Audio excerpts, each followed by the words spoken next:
The scratching at the door started a little after the second moon rose, and Osk Venel felt his throat scales lock tight around a scream he was too disciplined to let out.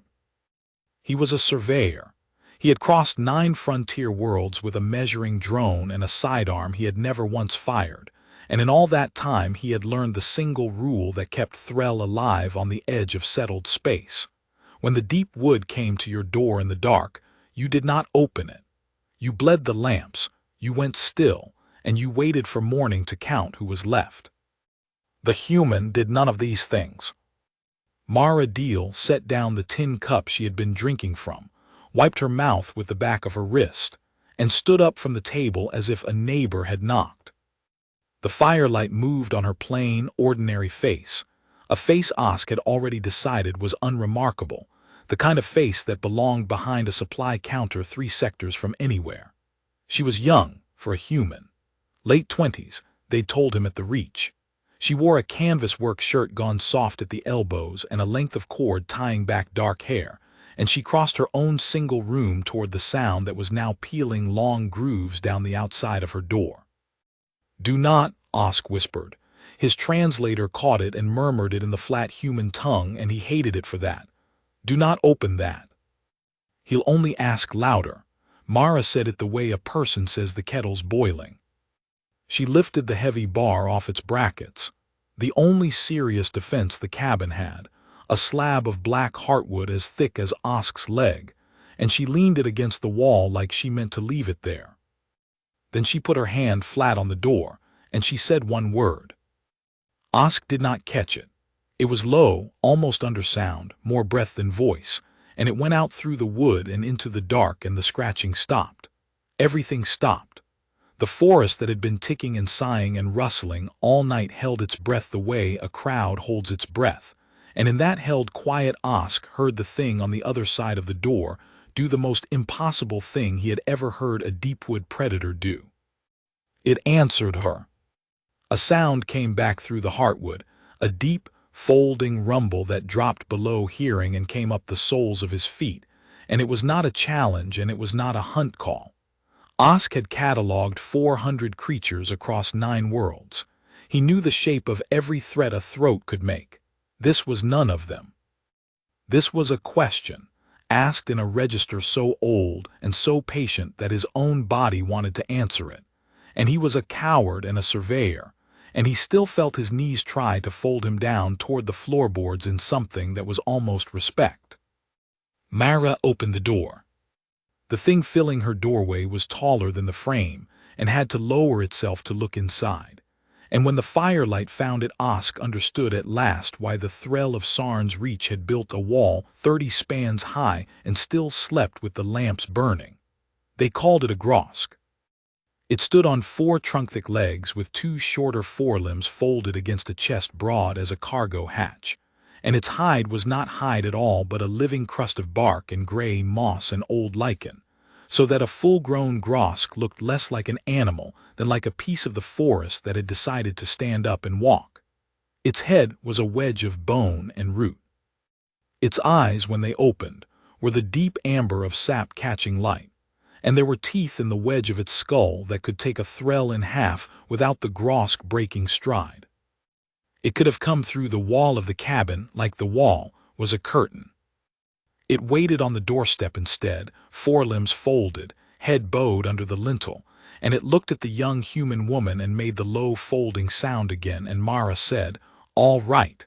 Come in out of it then. You're letting the warm out." The grosk came in. It came in the way a careful old animal comes into a small space, testing the floor, tucking its bulk, minding the table with a delicacy that made no sense in a body that size, and it lay down along the whole far wall of the cabin with a sigh that stirred the fire, and it put its enormous rutan bone head down near the hearth, and it closed its sap-colored eyes. Rain had started somewhere in the last minute. Osk could hear it now on the shingles. The grosk had not wanted to be killed or to kill. The grosk had wanted to come in out of the rain, and it had come to the one door on the whole of Kesem, where a creature of the deep wood was permitted to ask.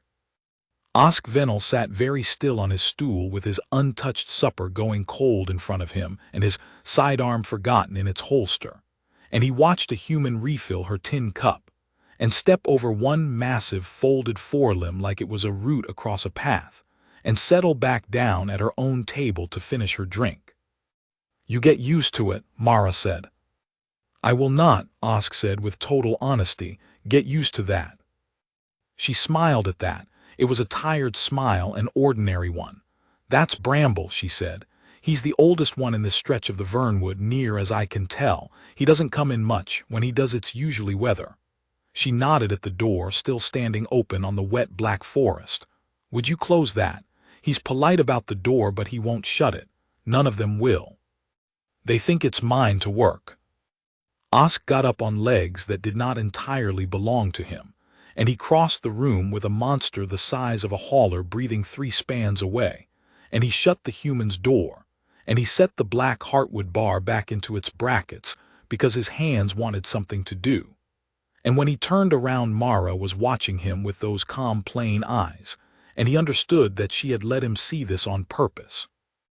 That she had known exactly what the survey office would send, and exactly what the overseer wanted from him, and that she had opened her door to the oldest killer in the forest in front of him because it was faster than arguing. "You came to tell me my claim's being reviewed," she said. "I came to survey the boundary," Osk said, which was the lie he'd been given, and they both knew it was the lie he'd been given. "Sure," Mara said, and she pushed the second tin cup across the table toward him and poured.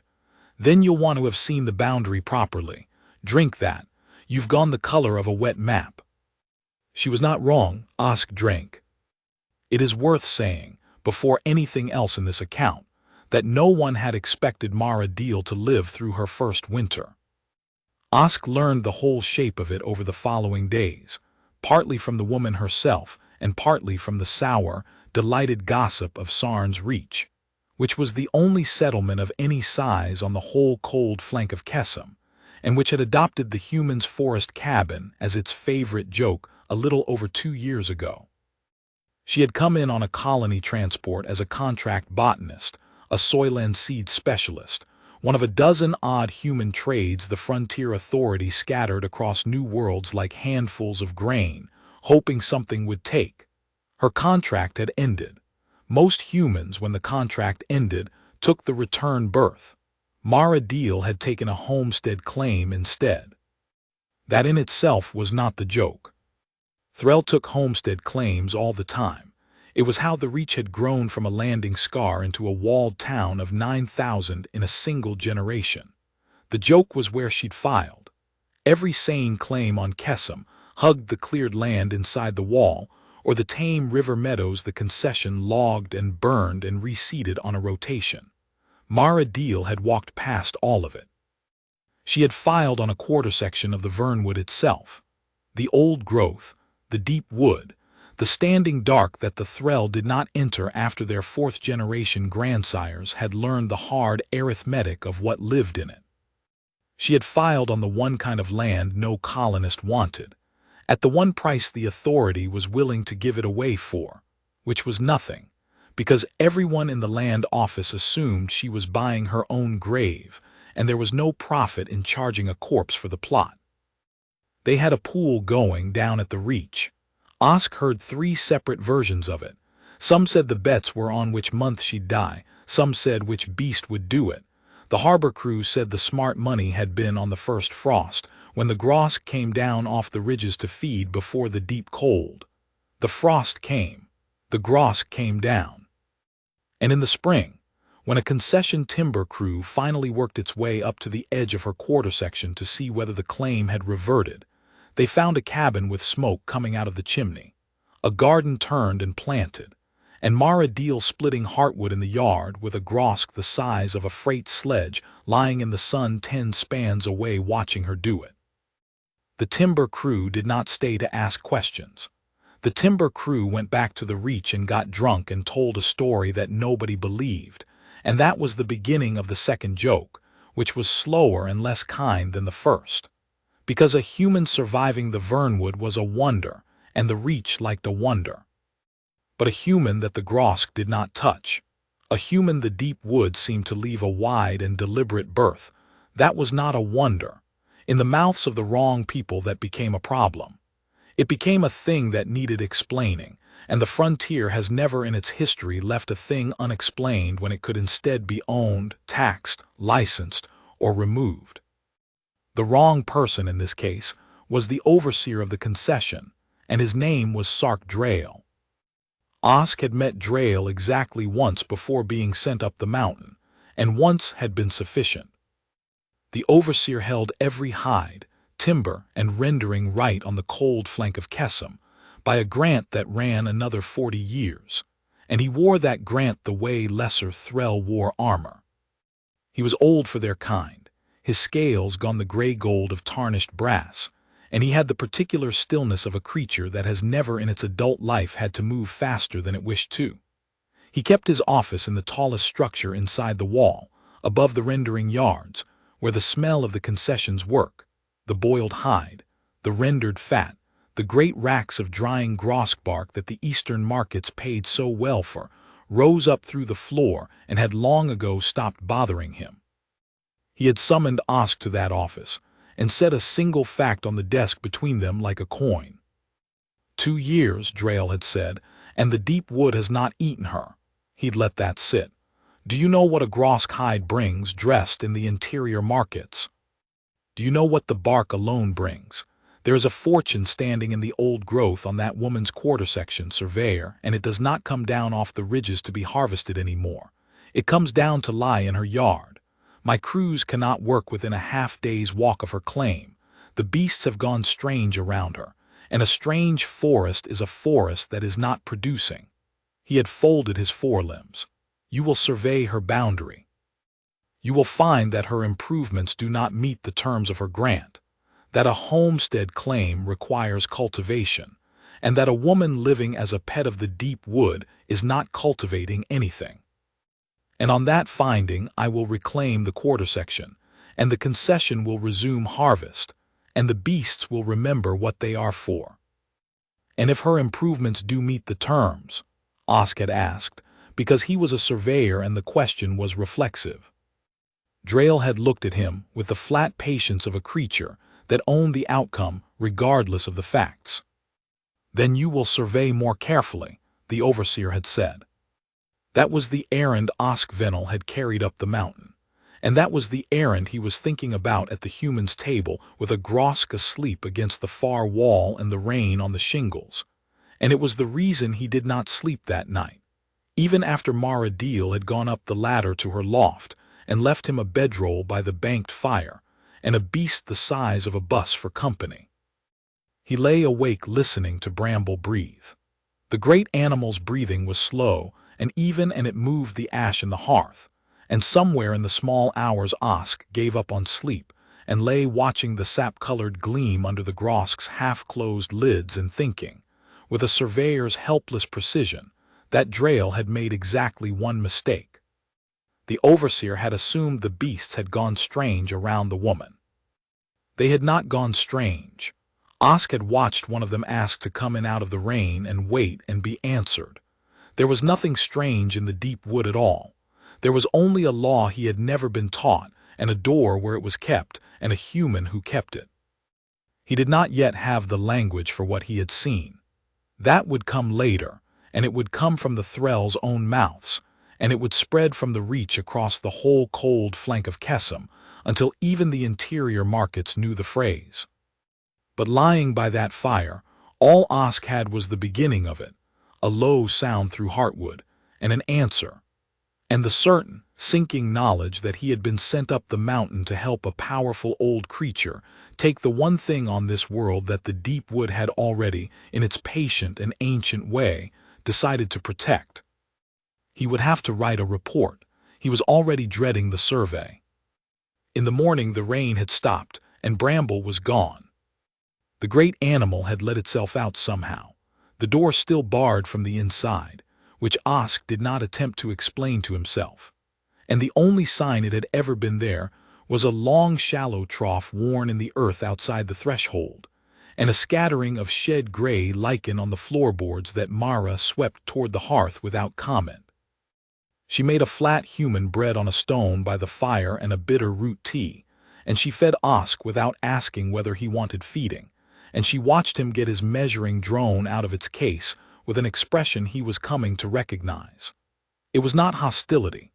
It was the look of a person watching the tide come in around something she had built above the waterline, curious as to whether her arithmetic had been right. "You'll want to walk the whole quarter section," she said. "For the report, I'll take you around.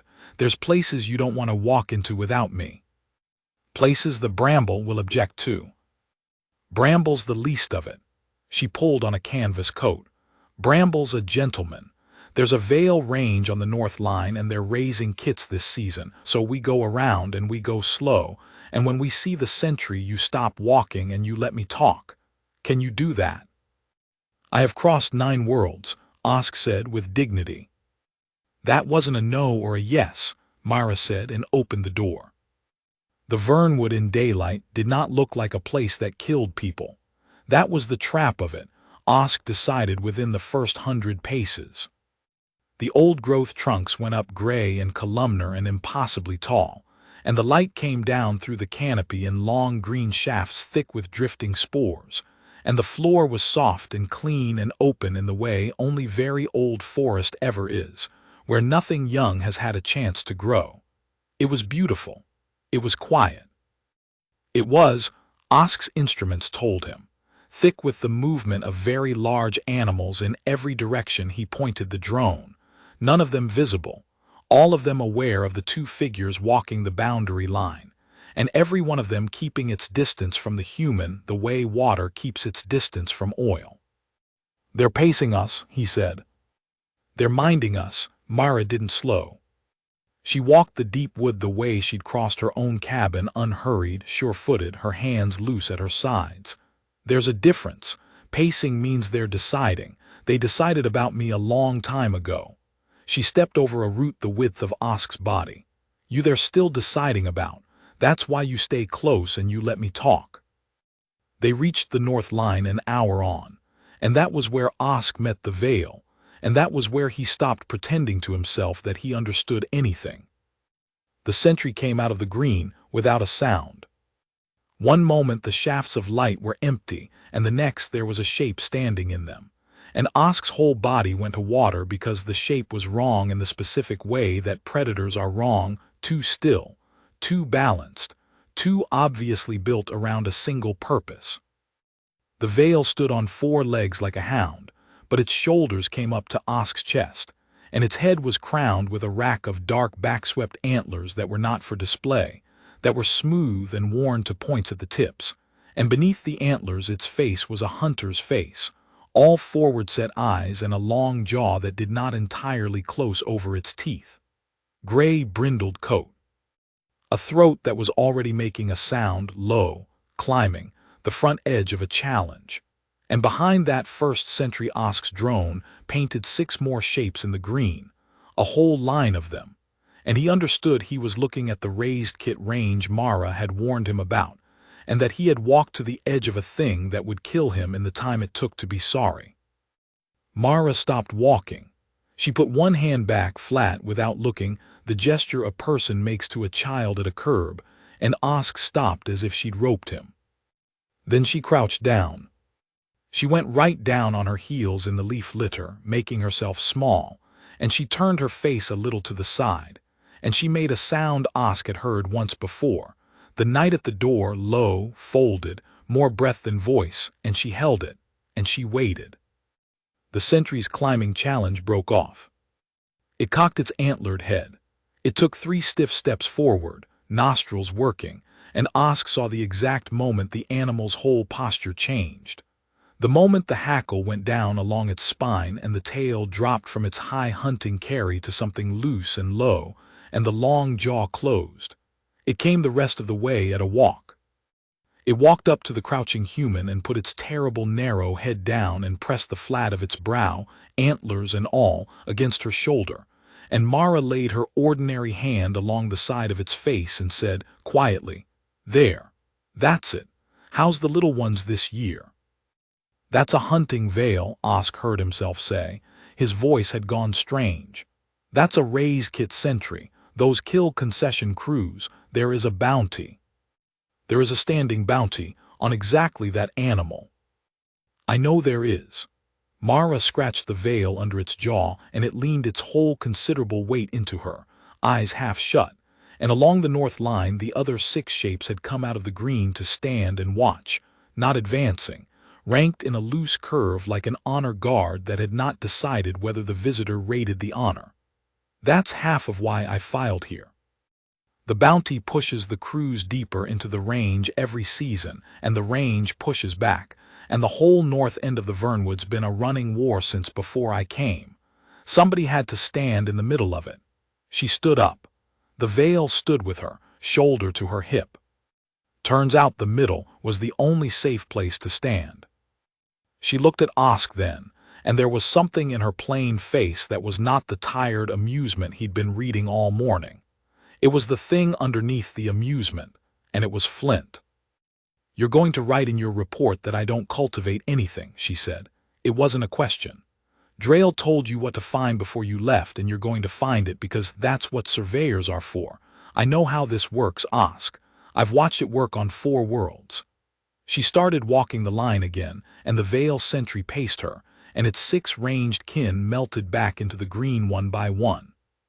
"So I'm going to show you what I actually built up here, and you can write down whatever you like about it.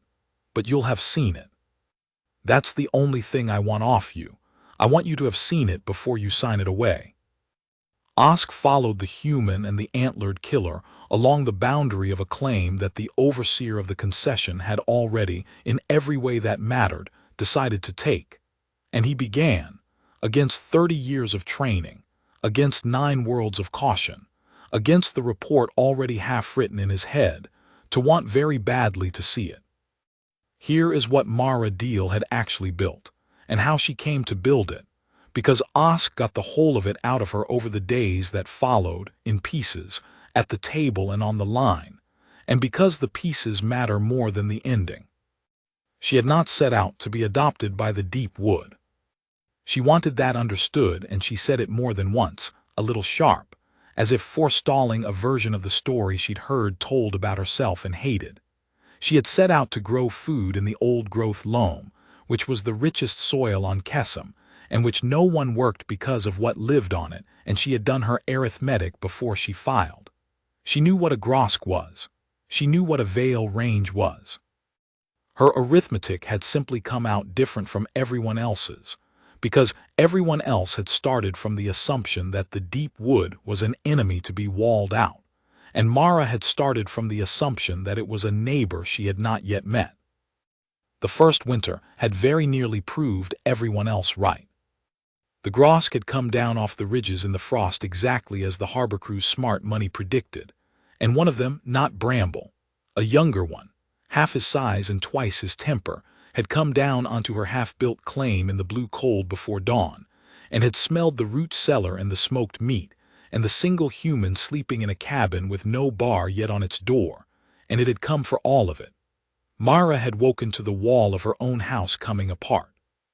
She had a cutting laser meant for clearing brush, and she had a lit lantern, and she had, by her own flat account, about 4 seconds of good sense and a great deal of luck, and she had used the lantern and not the laser. She had thrown the light, not to blind the animal but so she could see it, and in the swung lantern light she had seen that the young grosk was not attacking her. It was caught. A concession snare line. One of the heavy cable traps the crews strung along the ridge trails for exactly this animal, for exactly this hide, had gone around its hind leg in the dark, and the young grosk had dragged the anchor stake a quarter-mile downhill in blind panic and terror and pain, and had fetched up against the one warm structure in the frozen dark, and was tearing her half-built house apart not to eat her, but because it was a wounded thing that had run as far as it could run and had nowhere left to go. Anyone from the reach would have used the laser. It was the sensible thing. A snared grosk was a dead grosk and a free hide. You finished it, and you called the bounty in the morning. Mara Deal put the laser down and picked up the bolt cutters. She told Osk this part quickly and without weight, as if it embarrassed her, but Osk, who had by then walked her boundary and met her veil and slept beside her grosk, heard everything she was not saying in it. She told him it took most of an hour, that the animal screamed and thrashed and twice nearly killed her by accident, and that she talked to it the whole time, low and steady and without stopping, not because she thought it understood the words, but because a steady sound was the only thing she had to give it. That she got the first cable strand, and then the second, and that somewhere in there the young grosk stopped fighting her. Not from exhaustion, she was very clear about that. It had plenty of fight left, but from a decision. That it lay still in the wreck of her house, and let a human it could have unmade with one forelimb cut a concession cable off its leg strand by strand, and that when the last strand parted and the leg came free it did not run, and it did not turn on her. It had lain there another moment, breathing, and it had put its huge rutan bone head down against the frozen ground near her boots, and it had made a sound she had never heard an animal make, low and folding, a sound that went down below hearing and came up through the floor. And then it had gotten up and limped out into the blue dark, and Mara Deal had sat in the ruin of her first winter's shelter with a pair of bolt cutters in her frozen hands and understood, the way you understand a language you didn't know you spoke, that she had just been thanked. That was the young one, Osk said, not Bramble. That was the young one. I never named him. He doesn't come close enough for a name. He keeps to the high range. She was quiet a moment. But he told them. That's the thing nobody down at the reach can get their heads around, because they think of the deep wood as a mob of animals. It isn't. It's a country. It has news. Whatever that young grosk carried back up the ridge that morning, it went through the whole Vernwood by the thaw, and by the thaw they'd started coming to the door. To ask, Osk said. To ask, she looked at him. You keep landing on that word. It is the correct word, Osk said, and found that his throat had gone tight again, and did not entirely know why. The asking, Mara explained, had rules, and she had not made them. That was the part she wanted Osk to write down if he wrote down anything. She had not trained the deep wood. She had not tamed one single creature in the Vernwood, and the word tame made her mouth go flat. What had happened was slower and stranger, and it ran the other direction from taming.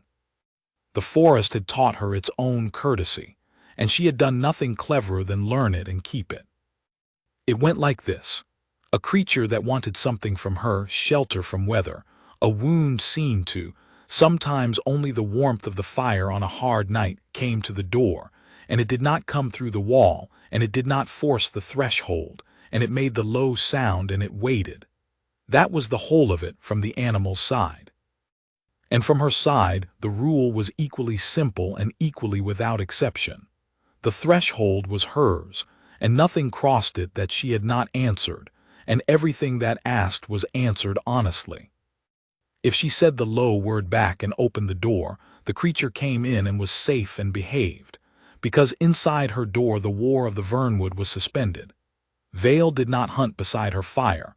Grosk did not challenge. The small, quick killers of the understory sat in the rafters and did not stoop on anything, because the door was hers, and the piece of it was hers to keep. And if she did not answer, if she needed the night to herself, or the cabin was already full, or a creature came asking that she did not trust, she said nothing, and the door stayed shut, and the creature waited or went, and it did not force the door, because forcing the door was the one thing that broke the courtesy, and a creature that broke the courtesy was, by the forest's own law and not hers, no longer under the peace. What happens to them, Osk asked, the ones that break it? Mara didn't answer that for a while. They were most of the way back around the boundary by then, the light going long and gold through the great gray trunks, and the Vale sentry had peeled off at the edge of its range with a last press of its antlered head against her shoulder, and they were walking the last stretch alone. It hasn't happened, she said finally. Not once in 2 years from their side, not a grosk, not a Vale, not the little ones. They keep the courtesy better than any thinking creature I ever met. She stopped. She looked at Osk, and the flint was back in the plain face. The only thing that ever broke my threshold, Osk, in 2 years, the only thing in the whole Vernwood that ever came across my door without asking and without leave was concession men. Twice. Drail's crews, walking onto my claim in the dark to run their snare lines through my north range because the bounty's better here now that the Vale have stopped fighting them elsewhere. She started walking again. You want to know what happens to the ones that break it. So do I, because it's coming. Drail isn't going to reclaim my claim with a survey and a signature. He tried that already. That's what you are. When the survey doesn't move me, and it won't, because I do cultivate this land, I have 4 seasons of yield records and a root cellar that feeds half the trappers who come through here honest. When the paper doesn't work, he'll send men, and they'll come across my door in the dark the way they did before. Her jaw set. And this time, the wood's been watching them do it for 2 years, and this time the wood knows exactly whose door it is. Osk walked beside her in the gold light with a whole survey's worth of careful arithmetic coming apart in his chest, and he thought about the low sound through the heartwood, and the Vale's antlered brow against her shoulder, and the sap-colored eyes closing by her fire, and he thought about Sark Drail in his tower above the rendering yards with the smell of boiled hide coming up through the floor, and he found that he was no longer dreading the survey. He was dreading the answer. Osk Venel came back down the mountain 4 days later with a survey drone full of clean data, and a report he did not know how to write, and Sarn's Reach laughed at him before he had finished tying up his transport. The laughing was not cruel exactly, which was the worst of it. It was the easy, delighted laughing of a town at a story it had already decided how to enjoy. Word had gone ahead of him. A harbor crew thrall had passed his transport on the ridge road and seen the Vale tracks around his boots and the groskleichen ground into his coat, and by the time Osk walked in through the low gate the whole of the Reach had the shape of the joke ready. The surveyor had gone up to the human's forest cabin. The surveyor had gone up to file the death of a claim, and he'd come back 4 days later smelling of grosk and flinching at doorways. They stood him drinks he didn't want. They asked him, grinning, whether the human had introduced him to her pets. They asked whether he'd signed the reclamation on the spot or waited till the monster left the room. A rendering yard foreman with fat on his sleeves clapped Osk on the shoulder scales and said, loud for the room, "Careful, surveyor, few more days up there, and you'd have been asking her permission to come home." And the whole common room roared, because that was the joke, that was the shape of it. That was the thing Sarn's Reach had decided about the human's forest cabin 2 years ago and had been laughing at ever since. That she'd gone native. That she was a strange, soft creature keeping strange, soft company at the edge of the world, and that the world would collect on her eventually, the way it always collected, and until it did she was good for a laugh. Osk drank the drink he didn't want and laughed the laugh he didn't feel, because he was a coward and a surveyor and 30 years of the frontier had taught him what happened to thrall who stopped laughing at the town's joke before the town was finished with it. But he noticed, that first night back, the one soul in the common room who wasn't laughing. She was small and gray-scaled and sat near the fire with her hands wrapped around a cup, and she was a trapper. Osk could tell by the cut of her coat and the state of her hands. And she watched the whole room laugh at the human's forest cabin with an expression Osk was coming to be able to read, because he'd worn it himself for 4 days on a mountain. When the room's noise dropped for a breath she said, not loud, but into the quiet so it carried, "My boy'd be dead if not for that cabin." The common room did not exactly go silent, but it went softer, and it went awkward, in the way a room goes when someone has said a true thing at the wrong volume. "Wandered off the trapline last autumn," the trapper said to her cup, to the fire, not to any of them. 8 years old. "Gone 2 nights in the deep wood, 2 nights. You all know what that means." I'd stopped. She stopped herself, started again flatter. "The human brought him to the wall on the 3rd morning, walking, not a mark on him. Said he'd come to her door in the night crying and she'd taken him in and fed him and kept him by the fire, and in the morning she'd walked him down." The trapper finally looked up, and she looked around the laughing room, and there was no laughter left in her at all. She walked an 8-year-old thrall 6 hours through the Vale Range and the Grosk Ridges, and nothing touched them. Nothing came near them. He told me, my boy told me, that the whole way down there were shapes in the trees keeping pace, on both sides, the whole way. She turned back to the fire. So laugh. But I don't. I send her the first of my cure every season, and I'll do it till I die. And if any of you had a child come home out of that, would you do the same? And you'd stop making her your evening's entertainment. The rendering yard foreman started to say something with a grin still half on his face, and thought better of it, and the room found other things to talk about. And Osk Venel sat in the corner with his untouched drink, and understood that the joke of Sarn's Reach had a crack running through it that the town had not yet looked at directly. That underneath the laughing there was a second story about the human's forest cabin, quieter and older, and passed hand to hand among the people who actually went into the deep wood, the trappers, the honest ones, the ones the concession undercut and endangered and did not protect. And in that second story, the cabin was not a joke at all. It was the one door on the whole cold flank of Kesem where the deep wood could be trusted, and the human who kept it was not a soft, strange creature who'd gone native. She was the reason a trapper's boy came home. Osk went up to file his report the next morning, and Sark Drail read it in front of him without expression, which was worse than any expression could have been. The report was honest. Osk had decided that much on the mountain, and had not been able to unmake the decision on the way down.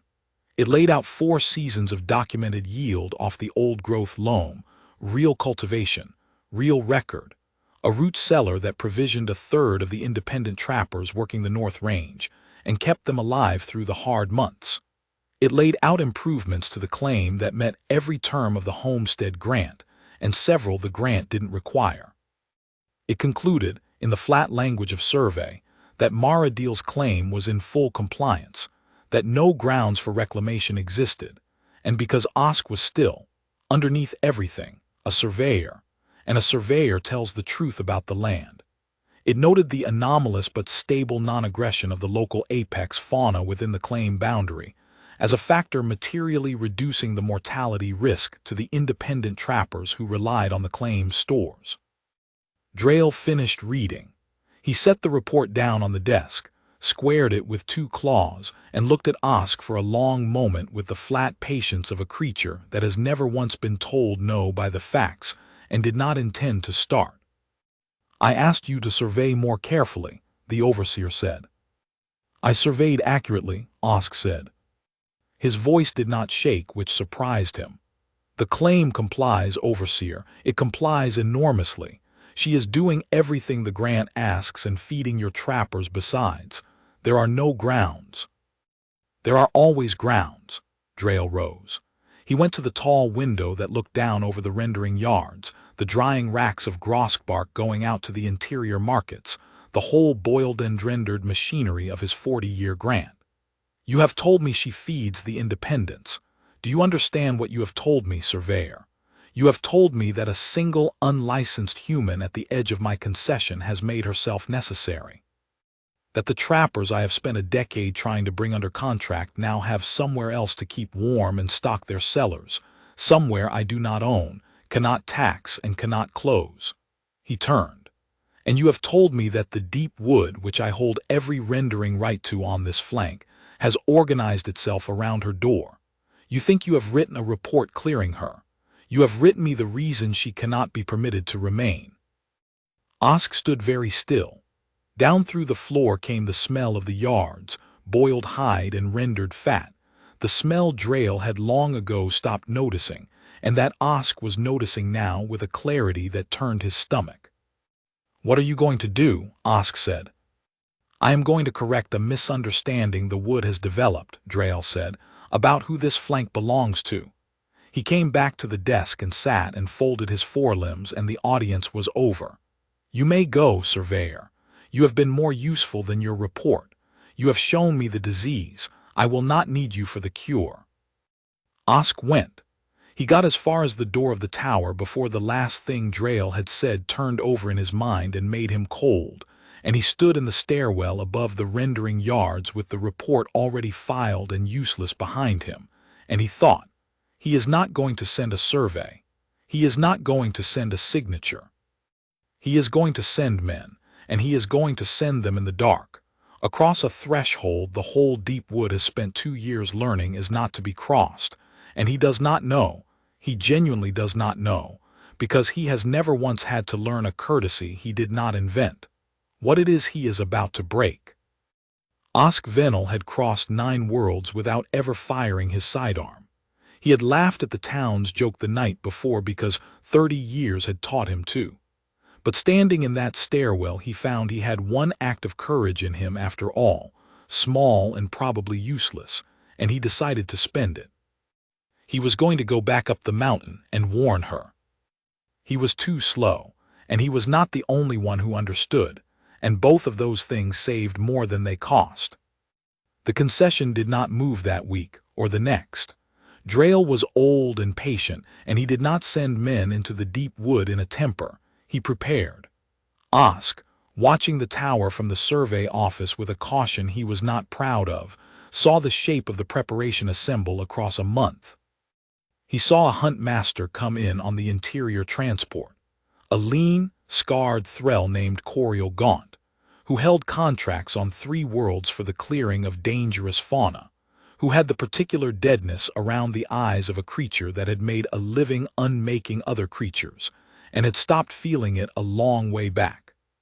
He saw crates come off the transport with gaunt, long, low crates with breathing slots, and he saw them carted to the rendering yards and not opened, and he heard the yard crews talking about what was in them, low and uneasy, because whatever it was making the drays shy 100 spans off. And he heard, at last, the shape of Drayle's actual plan, because a plan that large cannot be kept quiet in a town of 9,000, and because the trappers had ears. Drayle was not going to send men to burn her out. That was the crude version, and Drayle was not crude. Drayle was going to do something cleverer and worse. He was going to disprove her.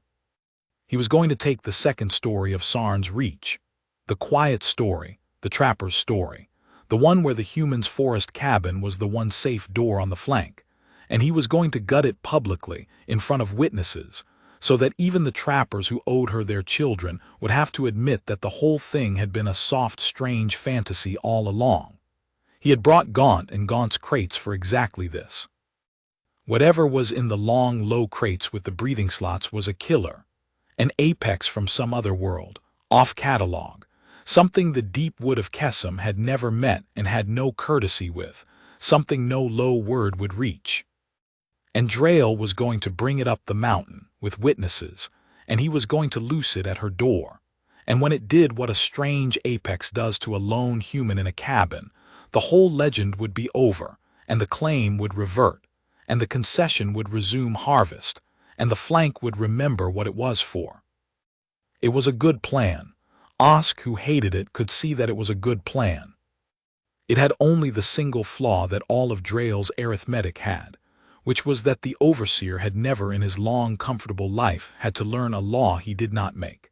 And so he did not know that the thing he thought was a soft, strange fantasy was in fact a law, the oldest law of the deep wood, and that he was about to bring a stranger to the one door on Kesem where that law was kept, and break it in the dark, in front of the whole forest.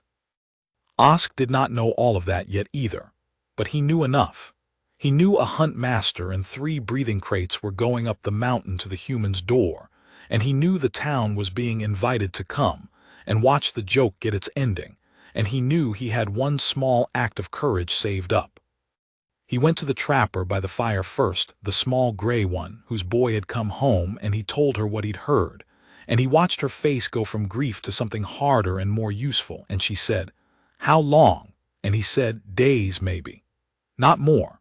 And she got up and put on her coat and went out into the cold to find the others, the honest ones, the ones who sent the human the first of their cure every season. And then Osk Venel got his transport and pointed it up the ridge road in the failing light, to go and stand, for once in his careful life, on the right side of a door. Mara Deal took the warning the way she took everything, which was without drama and without any visible surprise, and that lack of surprise was the thing that unsettled Osk most of all. He'd driven the ridge road in the dark, which no one with sense did, and he'd arrived at her clearing shaking and half convinced he'd be pulled out of the transport by something antlered before he reached the porch. And instead he'd found the cabin lit, and the door already open and Mara standing in it with the black heartwood bar in her hand, because she'd heard the transport an hour out and the wood had told her it was only one threll and a frightened one, and she'd decided to answer the door. She sat him down. She fed him again because she fed everyone, and when he'd got it all out, gaunt, the crates, the breathing slots, the plan to disprove her in front of witnesses with a killer no low word would reach, she was quiet for a while, and then she said, "Off-world apex."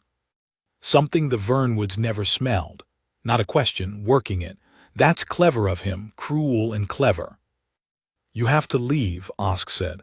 "Tonight I'll take you down. You can be off Kesem before he—" "No, Mara. If I leave, he wins the whole thing without loosing a single crate."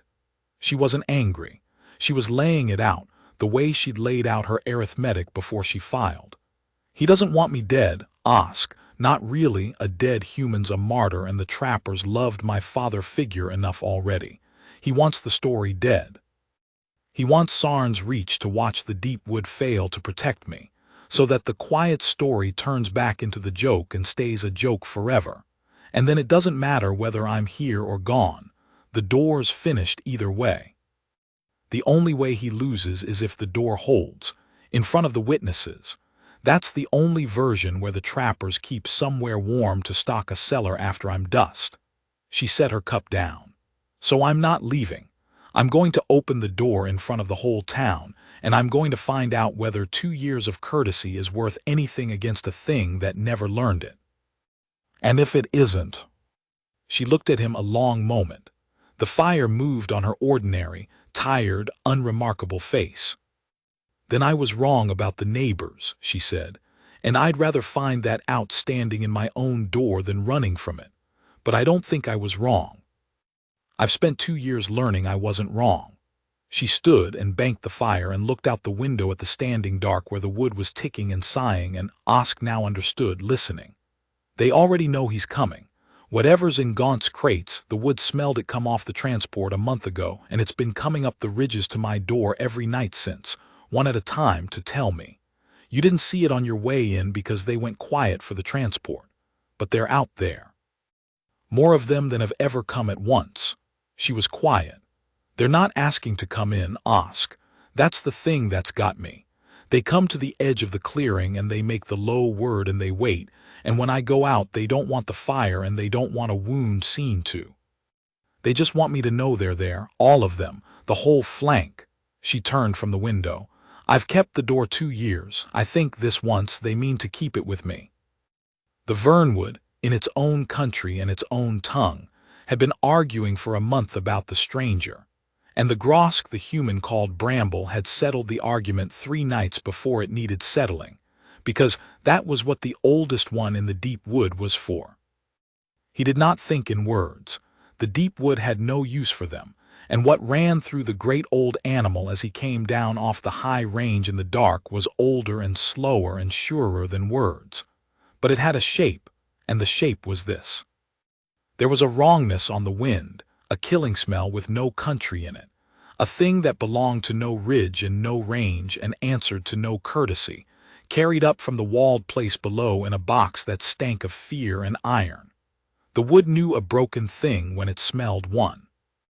A creature with no country was a creature that would take a door without asking, because it had never been given a door to keep, and a creature that would take a door without asking was, by the law that ran under everything in the Vernwood older than the Grosk themselves, no longer under the peace. That was simple. The wood had always known what to do with a thing outside the peace. What was not simple, what the wood had spent a month turning over on every ridge and in every range, was the door itself. The human's door. In all the long memory of the deep wood, there had been thresholds, and there had been dens, and there had been the private peace a mother kept around her kits, but there had never been a door that belonged to a creature not of the wood and was kept for the whole wood's use. The human had made a thing that did not exist before.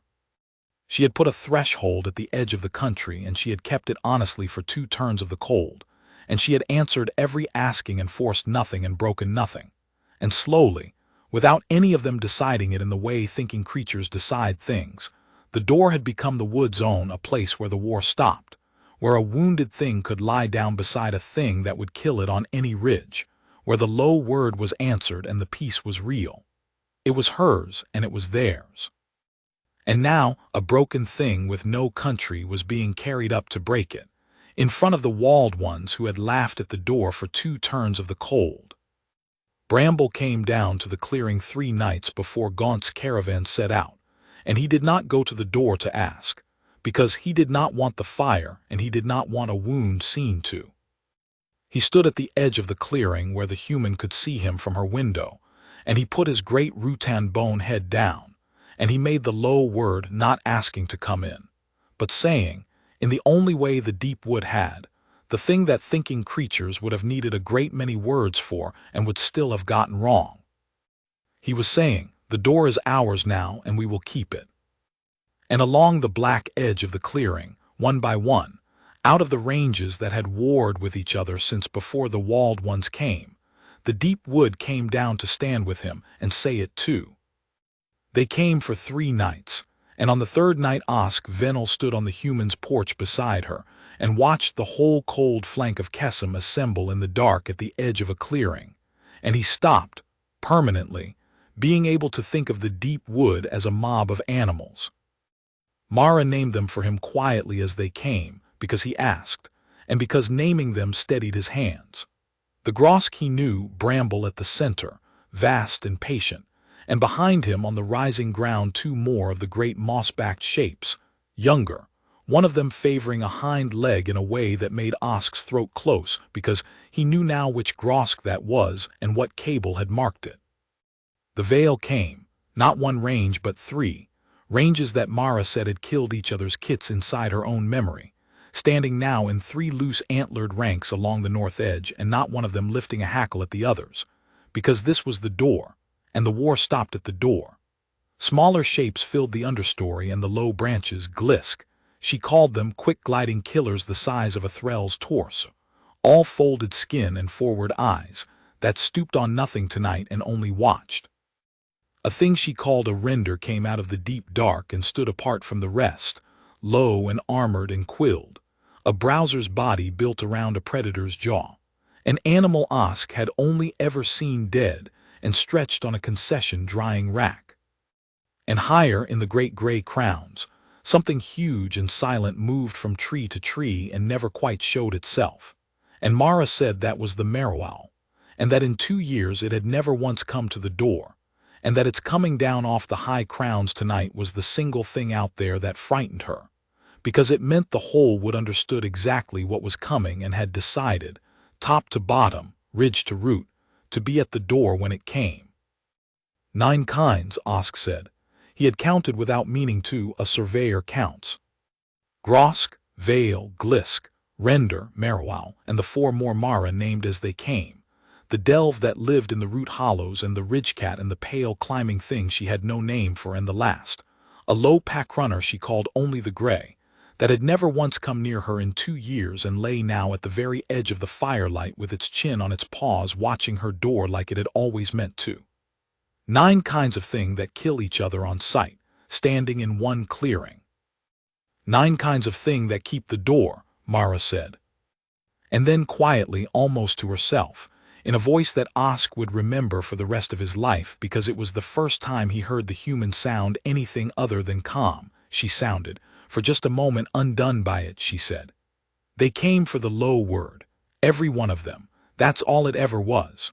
1 low word at a door, kept honest for 2 years, and look what it built. HFY looked. And somewhere in the looking, the phrase he had been reaching for since the first night, the thing he did not have the language for, the law he had never been taught, came to him whole and simple, and he said it out loud without deciding to, in the flat human tongue and then again in Threll, so the translator would not be the one to carry it. The low word. He said it like a name because it was one, and he did not know it yet, standing on that porch with the whole deep wood assembled in the dark, but he had just coined the thing that Sarn's Reach would be saying within the month and the interior markets within the season, the phrase that would outlive Drayle and his grant and the joke and probably the town itself. The low word. The oldest courtesy of the Vernwood, kept at a human's door. He had come up the mountain to survey a boundary and file the death of a claim, and instead he was going to carry a name back down it, and the name was going to change what the whole flank of Kessam believed about the human's forest cabin.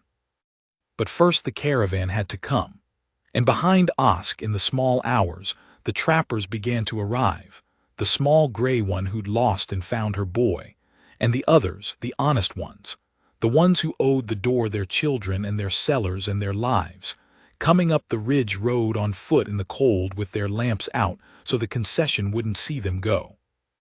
They came into the clearing, and they saw the deep wood assembled in the dark, 9 kinds of killer ranked around a human's cabin, and every one of them stopped at the tree line with their hearts in their throats, and every one of them, when Mara came down off the porch and said the low word out into the dark, watched the whole assembled would settle and quiet, and let the frightened Threll cross the clearing to the door. Because the door was hers, and tonight, for the first time, it was theirs too, the trappers, the honest ones, anyone the human answered. The piece of the door held for them, inside the ring of the whole deep wood, because she kept it and the wood trusted her keeping. They gathered in and around the cabin, 40 of them by dawn, and they waited with the human and the surveyor and the 9 kinds of the Vernwood for Sark Drayle to bring his stranger up the mountain, and try to break the one door on Kessam that the whole world had learned to ask at. Sark Drayle brought his stranger up the mountain in the full light of mid-morning, because a thing done to end a legend must be done where everyone can see it, and he brought the whole apparatus of a spectacle with him. He came up the ridge road with a train of 6 drays and 40 Threll, and he had made it a procession. There were concession men in their rendering yard leathers, and there was the hunt-master Coriol gaunt walking beside the long low crates with the deadness in his eyes, and there were witnesses. That was the point of it, the witnesses, a clutch of the town's substantial souls whom Drayle had invited up to watch the human's fantasy collapse. The rendering yard foreman was among them, the one who'd made the joke in the common room. So was a magistrate's clerk with a recording drone, so the collapse could be entered in the record and cited when the reclamation went through. Drayle had thought of everything. He rode at the head of it all in a covered dray, old and gray gold and patient, and he did not come down out of it until the whole procession had filed into the clearing and formed its half-circle facing the cabin, and then he stepped down onto the human's ground with the air of a creature taking possession of a thing it already owned. And then he stopped, because the clearing was not empty, and the arithmetic of the morning was not what he had brought it to be.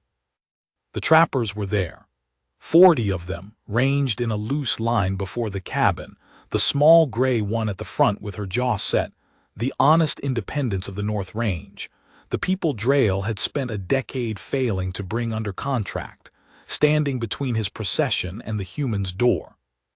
That was a surprise, and Drayle did not like surprises, but it was a surprise he could absorb. Trappers were poor and unarmed, and the concession fed on their debt. He could see past them to the cabin, and to the human standing in her open doorway with a surveyor at her shoulder, Osk, and Drayle's flat eye found him and marked him, and Osk felt the mark land and did not look away, which cost him more than he would ever tell anyone. What Drayle could not absorb, what stopped the overseer of the concession cold on the human's ground with 40 witnesses watching him do it, was the tree line. The deep wood had come out to the edge of the clearing to be seen. They had not been there a breath before. That was the thing the witnesses would tell, afterward, over and over in the common room and the interior markets, until it stopped being a story and became the shape of the flank itself. that the tree line had been empty forest one moment and full of the deep wood the next, 9 kinds of killer standing in the light at the clearing's edge in a single unbroken ring, silent, ranked, still. The Grosk stood at the center of the ring like gray mossed boulders that had decided to have eyes. The Vale ranged in their 3 ranks with their antlers down and their forward eyes fixed. The Glisk hung in the low branches with their skin folded. The Render stood armored and apart. And in the great gray crowns above the whole clearing, the Merwal had come down at last into the light, vast and silent, and the shadow of it moved across the procession like weather. The Dre's beasts smelled the ring and went mad. That was the first thing that broke Drael's spectacle, the plain animal panic of the Dre teams, screaming and bucking, and trying to climb out of their own harness, so that half the concession men had to fight their own transport before a single crate was opened. And into that chaos, calm as still water, the human's voice came across the clearing, not loud, pitched to carry the way a person's voice carries over water. "Overseer, you're welcome to come to the door and ask. Everyone here did. A beat. But you'll want to keep your men off my threshold. That's the only rule, and it's not mine." Drael straightened his old gray-gold length and found his footing again, because he was not a creature to be unmade by a ring of animals and a woman's soft voice, and he had spent 40 years learning that the frontier belonged to whoever refused to be afraid of it out loud. "I did not come up your mountain to ask you for anything," he said. He said it to the witnesses as much as to her. The recording drone hung at his shoulder. "I came to end a superstition that has cost this concession a fortune and cost this town its sense. You have persuaded these good people that the deep wood loves you, that you have made a peace with the killing country that generations of Threll could not make." He lifted one claw toward the silent ring at the tree line. "Very well, let us test the peace, Gaunt." The hunt master went to the largest of the crates. "I have brought a creature," Drael said, still to the drone, still to the witnesses, "from a world 3 transits from here, a world your peace has never touched, whose language your low word does not speak. It has killed on 4 planets. It knows no courtesy and it keeps no threshold. It is exactly the deep wood without the fantasy you have wrapped it in." He turned back to the cabin, and the flat patience of him was the most frightening thing in the clearing, more frightening than the ring, because the ring at least understood what it was doing. "When I loose it, human, it will go to the one warm door in this clearing, as killers do. And your neighbors," the claw again toward the tree line, "will stand at their edge and watch as animals do, because it is not their kind and not their quarrel and not their door to keep. And when it is done, these witnesses will carry down the mountain the true story of your forest cabin, not the one the trappers tell, the one that ends the way the deep wood always ends." He nodded to Gaunt. "Open it." "Overseer," Osk said, and his voice cracked across the clearing, and he did not care. "Don't. You don't understand what the door is. You're not disproving her law, you're breaking it, and it's not hers, it's the wood's. It's older than your grant, older than your grandsires, and if you break it in front of them—" "I have heard enough from you, Surveyor," Drael said without turning. "Gaunt." Coriol Gaunt drew the pins on the long, low crate and stepped back, and the front of it fell open onto the human's ground, and the stranger came out into the light. It was worse than Osk had let himself imagine, and it was, in a way he could not have prepared for, unbearably sad. The creature that came out of the crate was built like a wound. It was long and low and gray-black and wrong-jointed, all whipcord muscle over a frame that seemed to have too many angles, and its head was narrow and eyeless, or nearly eyeless, a scatter of small pale pits where eyes should be, and its jaw hinged wrong and wide and went back too far, and it moved in fast broken lurches that covered ground faster than a thing that shape had any right to. It had been starved. Osk could see the frame of it under the gray-black hide, and he could see the old scars where handlers on 4 worlds had used pain to point it, and he could see, because he had spent a month learning to see what Drael could not, that the thing had no country in it at all. It had never had a den. It had never had a ridge or a range or a mother's kept peace.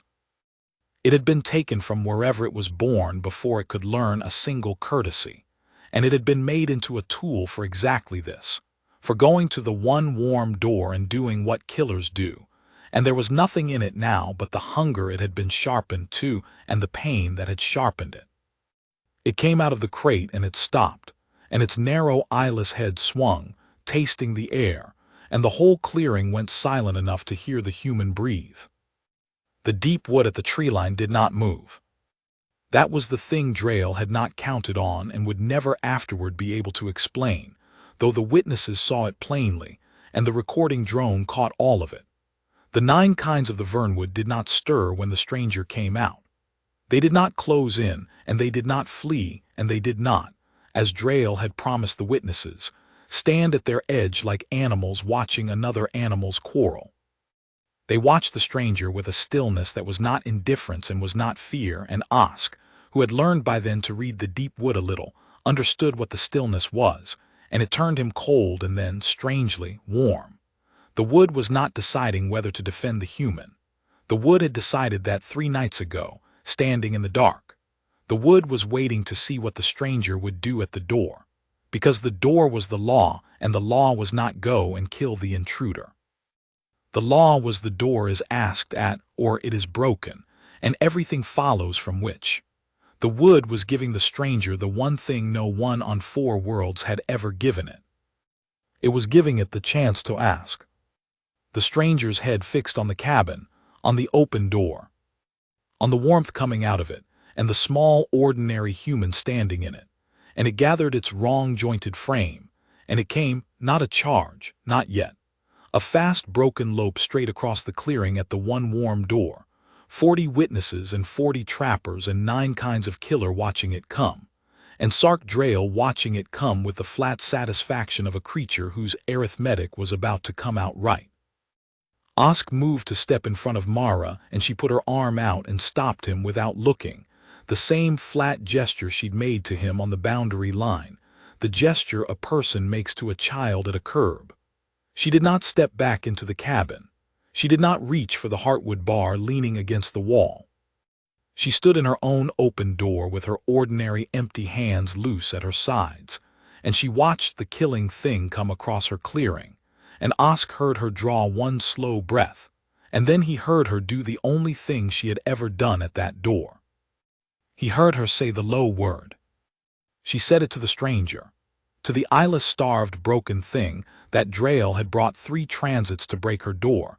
She gave it the low word, the same one she'd given Bramble in the rain, the same one she'd given the Vale sentry in the leaf litter, the same one she'd kept honest at that threshold for 2 turns of the cold. She looked at a creature that had never in its whole made and tortured life been given a door, and she offered it one. And the stranger, 4 spans from the threshold at a dead broken run, stopped. Nobody in the clearing breathed. Even the dray teams had gone still, as if the whole mountain were leaning in to watch the eyeless thing stand 4 spans from the human's door, with the human's low word hanging in the air. The stranger's narrow head swung. It tasted the threshold. Osk could see the thing trembling, great fast shivers running the length of its wrong-jointed frame, and he understood, watching it, that the trembling was not the gather before a lunge. It was something the creature had no name for and had never felt, and Osk had no name for it either until he heard Mara, very softly from inside her own doorway, say it for both of them. "I know," she said to the killing thing, low, steady.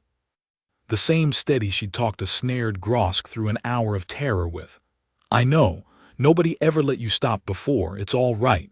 You can stop now." The stranger made a sound. It was a terrible sound, and it was the most human thing Osk had ever heard from an animal, a cracked, rising, broken sound, torn up out of a throat that had been sharpened for killing and had never once been used for asking, and it did not know how, and it tried anyway. It was not the low word. It could not make the low word. The low word belonged to the deep wood, and this thing had no country. But it was reaching for the shape of the low word with the only throat it had, and every creature in the ring at the tree line heard it reach, and the whole Vernwood understood what it was, a thing outside the peace, asking, badly, brokenly, for the first time in its made and tortured life, to come in. And the human answered it.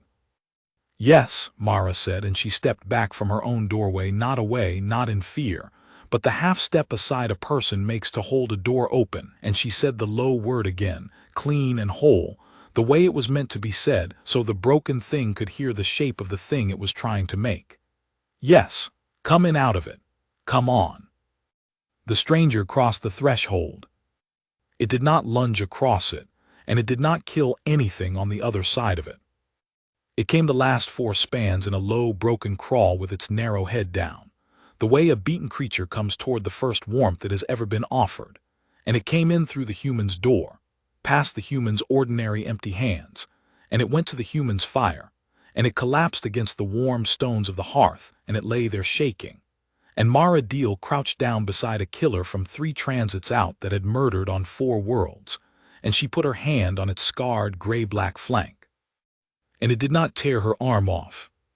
It pushed its narrow, eyeless head into her side the way the veil had pushed its antlered brow against her shoulder, the way Bramble had put his rutan-bone head down by her boots in the ruin of her first winter, and it stopped shaking, by degrees, under an ordinary human hand, in the first doorway on 4 worlds that had ever been opened to it on purpose. Osk Venel stood in the human's doorway and wept, and did not care who saw, and out in the clearing 40 witnesses and 40 trappers stood in a silence so total that the recording drone's small hum was the loudest thing on the mountain. And into that silence, from the covered dray at the head of his ruined procession, Sark Drael said, in a voice gone thin and flat and furious, the words that ended him. Gaunt it failed. Take the human, drag her out of that door and put the thing down and let us go home. Coriel Gaunt was a hunt master with contracts on 3 worlds, and he had the deadness in his eyes of a creature that had stopped feeling its own work a long way back, and he did the thing his contract required, because that was what he was for. He drew the long shock goad off his back, and he signaled 2 of the concession men, and the 3 of them started across the clearing toward the human's cabin, toward the open door, to cross the threshold and drag Mara Deal out of it. Osk heard Mara behind him say one word, not the low word, a different one, quiet, almost sorrowful, and Osk realized she was not saying it to the men. She was saying it to the wood. Don't, she said, to the tree line, to the 9 kinds, to Bramble at the center of the ring, don't if they stop, a breath. But they won't stop. They did not stop. Gaunt reached the trapper line, and the trappers did not move, and he went through them anyway, shouldering the small gray one aside, and he came up the last stretch of the human's ground to the human's porch with 2 concession men at his back and the shock goad in his fist and the deadness in his eyes, and he put his foot on the threshold of the human's door. He crossed it. That was the thing. Every soul in the clearing saw it, and the recording drone caught it, and it was entered in the record, and it could never afterward be unmade. The huntmaster Coriel Gaunt, on the overseer's order, set his foot across the human's threshold uninvited, unasked, against the one law the whole deep wood had spent 2 years learning was not to be broken. And he broke it, in the light, in front of the entire Vernwood, with the drone recording every span of it. The wood took him at the door. Osk did not see all of it, and afterward he was glad he had not, and he never once described the part he did see to anyone who asked. It was not gore. That was the thing the witnesses could never make the interior markets understand. It was not a massacre. It was not blood consuming the clearing. It was something worse and cleaner and more final than that. It was law. The ring at the tree line came off its edge all at once, 9 kinds of killer that had held still through the whole spectacle, and they did not touch the trappers, and they did not touch the witnesses, and they did not touch a single soul who had kept their feet off the human's threshold. They came for the 3 who had crossed it, and they were fast, faster than anything that size had a right to be, Bramble himself covering the clearing in a handful of ground-shaking bounds, and the Merwal coming down out of the gray crowns like the roof of the sky falling, and the veil pouring off the north edge in their 3 silent ranks, and the 3 men who had broken the door were simply, suddenly, gone from the porch, taken back into the moving dark of the wood between one breath and the next. And the shock goad lay on the human's threshold where Gaunt had dropped it, and that was all. The clearing rang with silence. The witnesses did not run, because there was nowhere to run that the wood was not, and because Osk saw it land on face after Threll face, they understood in the marrow that they were not in danger, that the wood had not gone mad, that the wood had done a precise and lawful and terrible thing, and that the precision of it was the mercy. Keep your feet off the door, and the oldest killers on Kesem would let you stand in their ring unharmed. Cross it, and no low word would save you, because the door was the law, and the law did not bend even for the ones who had built the crates. 40 witnesses stood in a clearing full of the deep wood and understood all at once that the human's forest cabin was not a soft, strange fantasy, and had never been. It was the safest place on the flank and the most dangerous, and which one it was depended entirely and only on whether you asked. And in the covered dray at the head of the ruined procession, Sark Drael sat very still and did not come down, because the thing he had spent 40 years refusing to be afraid of out loud had just walked out of the tree line in 9 shapes and shown him the exact size of the arithmetic he had gotten wrong. Mara came out of the cabin then. She stepped over the shock goad on her threshold without looking at it, and she came down off her porch onto her own ground, and the deep wood settled around her as she came, the great shapes drawing back from the porch to the edges of the clearing, Bramble folding his bulk down onto the trampled earth, the veil melting back into their ranks, the Merowal rising again on silent wings to the gray crowns, all of them making room, all of them quieting, because she had come out and the door was hers to work, and they were. Every one of them, waiting to see what she would do. She walked past the trappers who parted for her. She walked past the witnesses who could not meet her eyes. She walked up to the covered dray at the head of Sark Drael's ruined procession, and she stood in front of it with her ordinary empty hands loose at her sides. A small, tired, plain young human woman with a killer from 3 transits out asleep at her hearth, and 9 kinds of the deep wood ranged at her back. And she waited until the overseer of the concession understood that he was going to have to come down out of the dray and face her on her own ground. Because there was no version of this morning where he got to leave the mountain without it. Drael came down. He was old and gray gold, and he had lost nothing yet that could be counted in his grant or his ledgers. The men who were gone were contract men, replaceable, and the crates were insured. But Osk watched him come down out of that dray, and he saw the thing the overseer had lost that could not be counted and could not be got back, and he understood that Mara had known it would be the only thing that mattered. Drael had lost the story. He had come up the mountain with 40 witnesses and a recording drone to take the quiet story of the human's forest cabin and gut it in public and turn it back into the town's joke forever. And instead the drone had caught all of it, the ring coming out of the empty forest, the eyeless stranger stopping 4 spans from the door, the broken thing reaching for the low word with a throat that had never asked for anything, the human stepping aside to let it in, and the wood taking the 3 who broke the threshold and sparing every soul who kept their feet off it. Drael had made the spectacle himself. He had invited the witnesses himself. And every span of it said the same thing, and it was the opposite of the thing he had come to prove, and there was no unmaking it now, because 40 of the town's substantial souls had seen it with their own eyes, and 40 trappers had stood in the middle of it unharmed, and the drone had it all in the record where the reclamation was supposed to have gone. "You wanted a true story to carry down the mountain," Mara said to him, not loud, not cruel. She said it the way she said everything, flat and tired and without any drama at all, and that was what made it unanswerable. "You've got one. It's just not the one you came up here to make." She looked past him at the witnesses, at the rendering yard foreman who had made the joke in the common room and could not now find anywhere to put his face. "Go home, overseer. Take your people down. Keep their feet off my door on the way, and the wood won't touch a hair of them. You saw that. You all saw it, so you know it's true." Back to Drael. "And when you get down to the reach, you tell them what the low word is. You tell it right." Because you're the one they'll believe now. You came up here to bury it and you can't, and everybody's going to know you tried. Her plain eyes held his flat old ones. That's the price, not the men. You spent those yourself.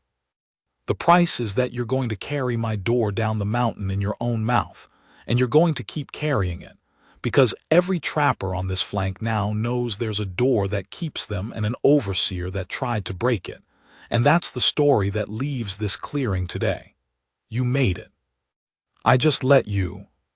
Sark Drael, overseer of the concession, holder of every hide and timber and rendering right on the cold flank of Kesem, by a grant that ran another 40 years, stood on a human's trampled ground with a human's plain tired verdict laid over him like a net, and found that, for the first time in his long, comfortable life, he had nothing to say, because there was nothing to say that 40 witnesses and a recording drone would not turn against him before he reached the bottom of the mountain. He turned. He gave the order to break camp in a voice that had gone old. And the ruined procession filed back down the ridge road it had come up, 6 drays and 37 threll where 40 had come, every one of them stepping wide and careful around the edges of the clearing, every one of them keeping their feet off the human's ground, and the deep wood watched them go from the tree line in a silence that was not a threat and was, somehow, worse than one. The silence of 9 kinds of killer who had shown, once, exactly what the door was worth, and did not need to show it twice. The stranger did not have a name for 11 days, and then it had one, and the naming of it was the first thing that told Osk Venel the world was going to be different now. He stayed. He told himself it was to help, and that was true, and he told himself it was because the Ridge Road was no place for a lone transport with the town in the state the town was in, and that was also true. But underneath both of those was the plain fact that Osk Venel had spent 30 years and 9 worlds being careful, and had finally, at the age when most threll are thinking about a quiet birth, found a door he did not want to be on the wrong side of. So he stayed, and he slept by the fire, and he helped Mara nurse a killer from 3 transits out back from the edge of a starvation. Its handlers had kept it on for reasons of control. It was slow. The creature Mara would not call it a monster, and after the 4th day neither would Osk flinch from raised hands for a week, and could not be near the shock goad, which Mara had taken off her threshold and buried at the tree line, and woke the whole cabin twice a night with the cracked, broken sound it made in its sleep, reaching even in dreams for a door that in its dreams was always closing. But it ate. It let the human's hand stay on its flank. And on the 11th day, when Mara went out at dawn to turn the garden and left the door standing open behind her, the stranger got up off the hearth on its wrong-jointed legs and followed her to the threshold and stopped, at the door, of its own accord without being told, and it put its narrow eyeless head down, and it made a sound. It was rough and it was wrong and it would never be a proper low word, because the low word belonged to the deep wood and this thing had come from 3 transits out. But it was asking. It was a creature that had crossed her threshold once at a broken run in the worst moment of its life, standing at that same threshold 11 days later, and asking to cross it, because it had learned in 11 days, the thing the whole Vernwood had spent 2 years teaching her, that a door you are allowed to ask at is worth more than any door you can break. Mara came back from the garden and crouched down in front of it and answered it, said the low word clean and whole, and stepped aside, and let it out into the morning to walk beside her while she worked. And she called it ask, because that was what it had learned to do, and because she said a creature ought to be named for the best thing it ever managed and not the worst thing it was made for. Ask. It was the plainest name Osk had ever heard given to a thing that had killed on 4 worlds, and it was exactly right. And Osk wrote it down in the small private log he had started keeping. Not a survey. The first thing in 30 years he had written that no office would ever read. Because he wanted a record somewhere of the day a monster earned a name by learning to knock. That was the 11th day. On the 12th, the cull order came up the mountain. Sark Drael had lost the story on the human's ground, and Osk had believed, in the clean, terrible quiet of that morning, that the losing was the end of it.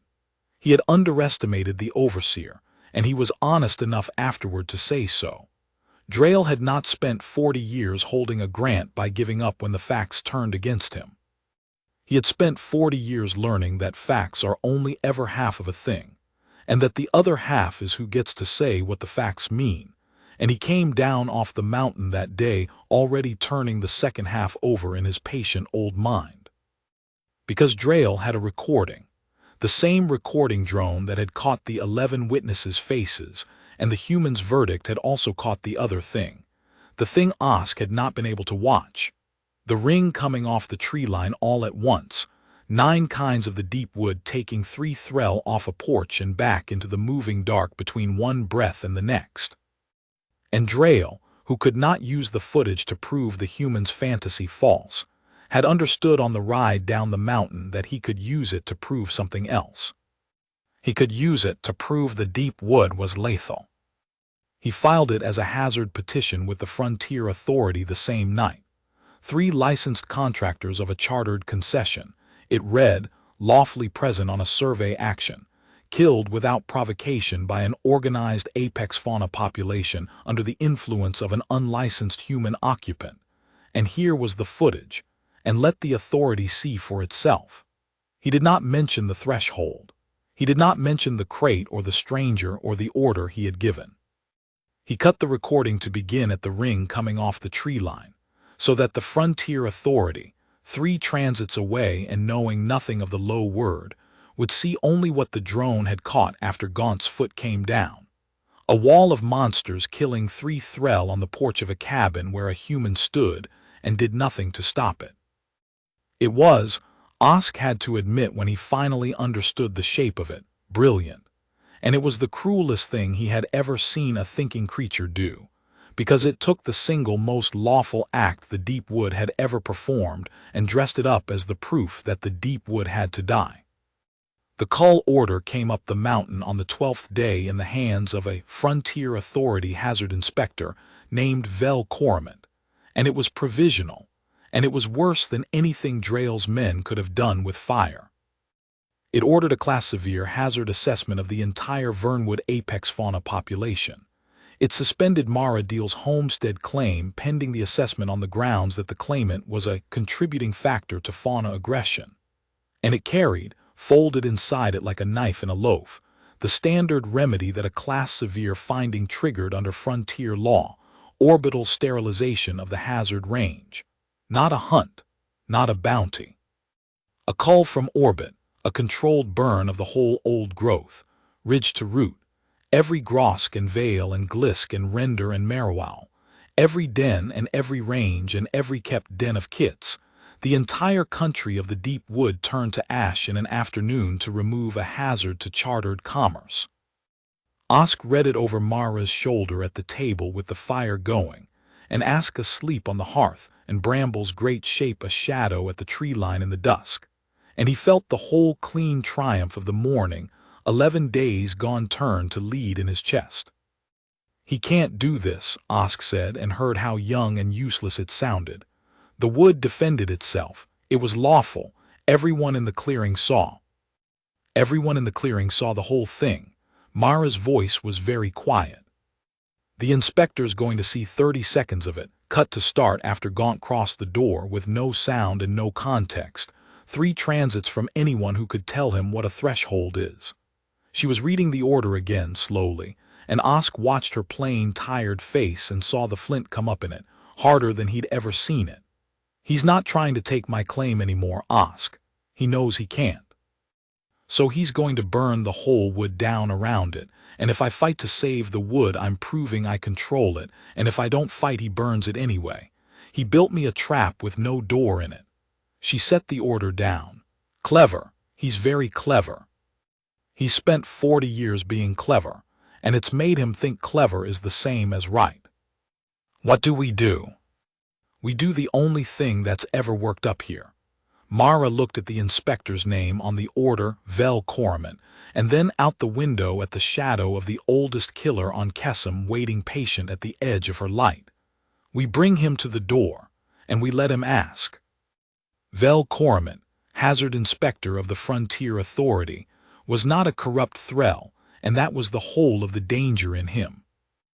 Osk understood that within an hour of meeting him, and it frightened him more than Drayle ever had, because a corrupt inspector could be turned, and an honest one could only be shown, and showing took time the Cull Order did not give them. Coromant had come up the mountain the next morning with a survey escort and a hazard drone and the flat professional courtesy of a thrall who assessed dangerous fauna for a living, and had signed a great many Cull orders and lost no sleep over any of them, because the fauna he culled were, in his long documented experience, exactly as dangerous as the petition said. He had watched Drayle's cut of the footage a dozen times. He had come to Kesem expecting an organized apex population and an unlicensed human who had, through inexperience or delusion, made a lethal range more lethal. He was, by his own charter, required to complete his assessment within 6 days and file his finding, and a class severe finding was the finding the footage pointed to, and Vel Coromant did his job. He wanted to set his hazard drones at the tree line and provoke a controlled aggression response for measurement. That was the standard protocol. That was how you assessed an apex range. You triggered it under instruments and you graded what came out. Mara stood on her porch and told him, flat and plain, that if he ran a provocation protocol at her tree line she could not answer for what the wood did, because a provocation was a challenge and a challenge was outside the peace, and the peace was the only thing keeping his escort alive on her ground. Coromant, professionally, did not believe her. He had read her file. He set the first drone at the tree line. Bramble took it out of the air. It was almost gentle, by Grosk standards. The great old animal came off the edge of the clearing in 2 ground-shaking bounds, and plucked the hazard drone out of the sky with one folded forelimb, and set it down on the trampled earth, crushed but not scattered, and then folded himself back down onto the ground at the tree line, and put his rutan bone head on his paws and watched the inspector with sap-colored eyes, and did not touch the escort, and did not touch Coromant, and did not do a single one of the things a class severe apex was supposed to do when its range was provoked. It had answered a challenge to the door by disarming it and standing down. Coromant stood on the human's ground with his crushed drone at his feet and his professional certainty developing its first hairline crack, because in 9 years of assessments, he had never once seen an apex predator show restraint. And restraint was not a thing that showed up in Drayle's 30-second cut. "Run it again," Mara said. "Run all of them. Provoke my whole tree line, inspector, every drone you've got, and watch what a class severe range does when you challenge it. I'll stand out there with you while you do it."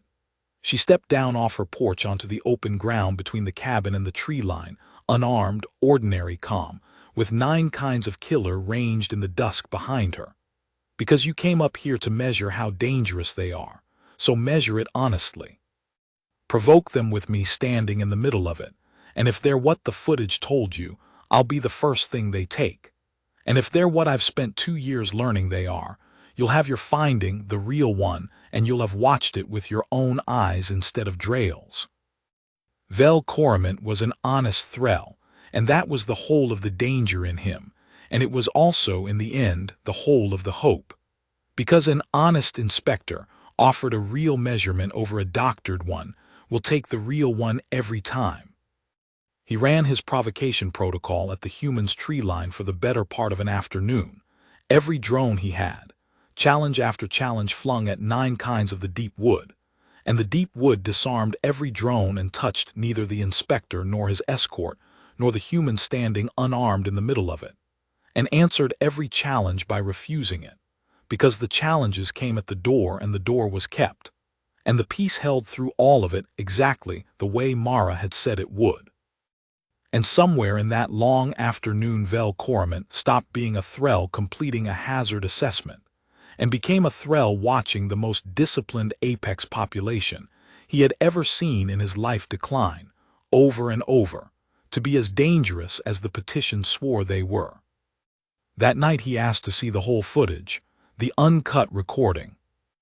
and Mara sent Osk down the mountain in the dark to get it, from the magistrate's clerk who'd held it, who had watched the whole thing in the clearing 11 days before, and had been sick about his silence ever since. And Osk brought it back up the ridge road before dawn, the full unedited record, the ring coming off the tree line only after Gaunt's foot came down across the threshold, the human's low word to the 11, the wood sparing every soul who kept their feet off her ground. And Velcorament sat at the human's table in the small hours and watched the true recording from the beginning, all of it, sound and context and the whole shape of the law. And when it was done, he sat for a long time in the firelight with Ask asleep on the hearth and Bramble a shadow at the door. And then he said the thing that finished Sark Drayle for good. He cut it after the threshold. Corament's voice was flat and professional, and underneath the flat there was something Osk had heard before, in a stairwell above a rendering yard, the sound of a careful creature discovering it has been made a tool. He cut it to start after the crossing. He knew what the crossing was. He knew, and he cut it out because with the crossing in it there is no hazard finding. There is a chartered concession loosing an off-world apex on a compliant homestead and ordering a forced entry that its own contractors did not survive. He looked up. He did not petition me to assess a hazard. He petitioned me to burn the evidence of what he did, and he tried to make me the one who lit it. Corament stood. That is not going to happen. Velcorament filed his finding 4 days early, and it was not the finding Sark Drayle had built his whole clever trap to produce, and the filing of it broke the concession's grip on the cold flank of Kessam, the way a hard frost breaks a stone slowly, along a line that had been there all along, and then all at once. The finding graded the Vernwood apex fauna population as non-hazard, conditional, a classification Osk had never heard of because Corament had been forced to reach into the oldest and least used part of his charter to find it, the clause written for ranges that were dangerous only when a defined condition was violated. The condition, in Corament's finding, was named. He named it the way an honest inspector names a thing he has measured with his own instruments and watched with his own eyes, in the flat professional language of the frontier authority, and because it went into the permanent record in that language it became, overnight, the official name of the thing Osk had coined on a porch in the dark, the low word. Corament's finding defined it in a paragraph.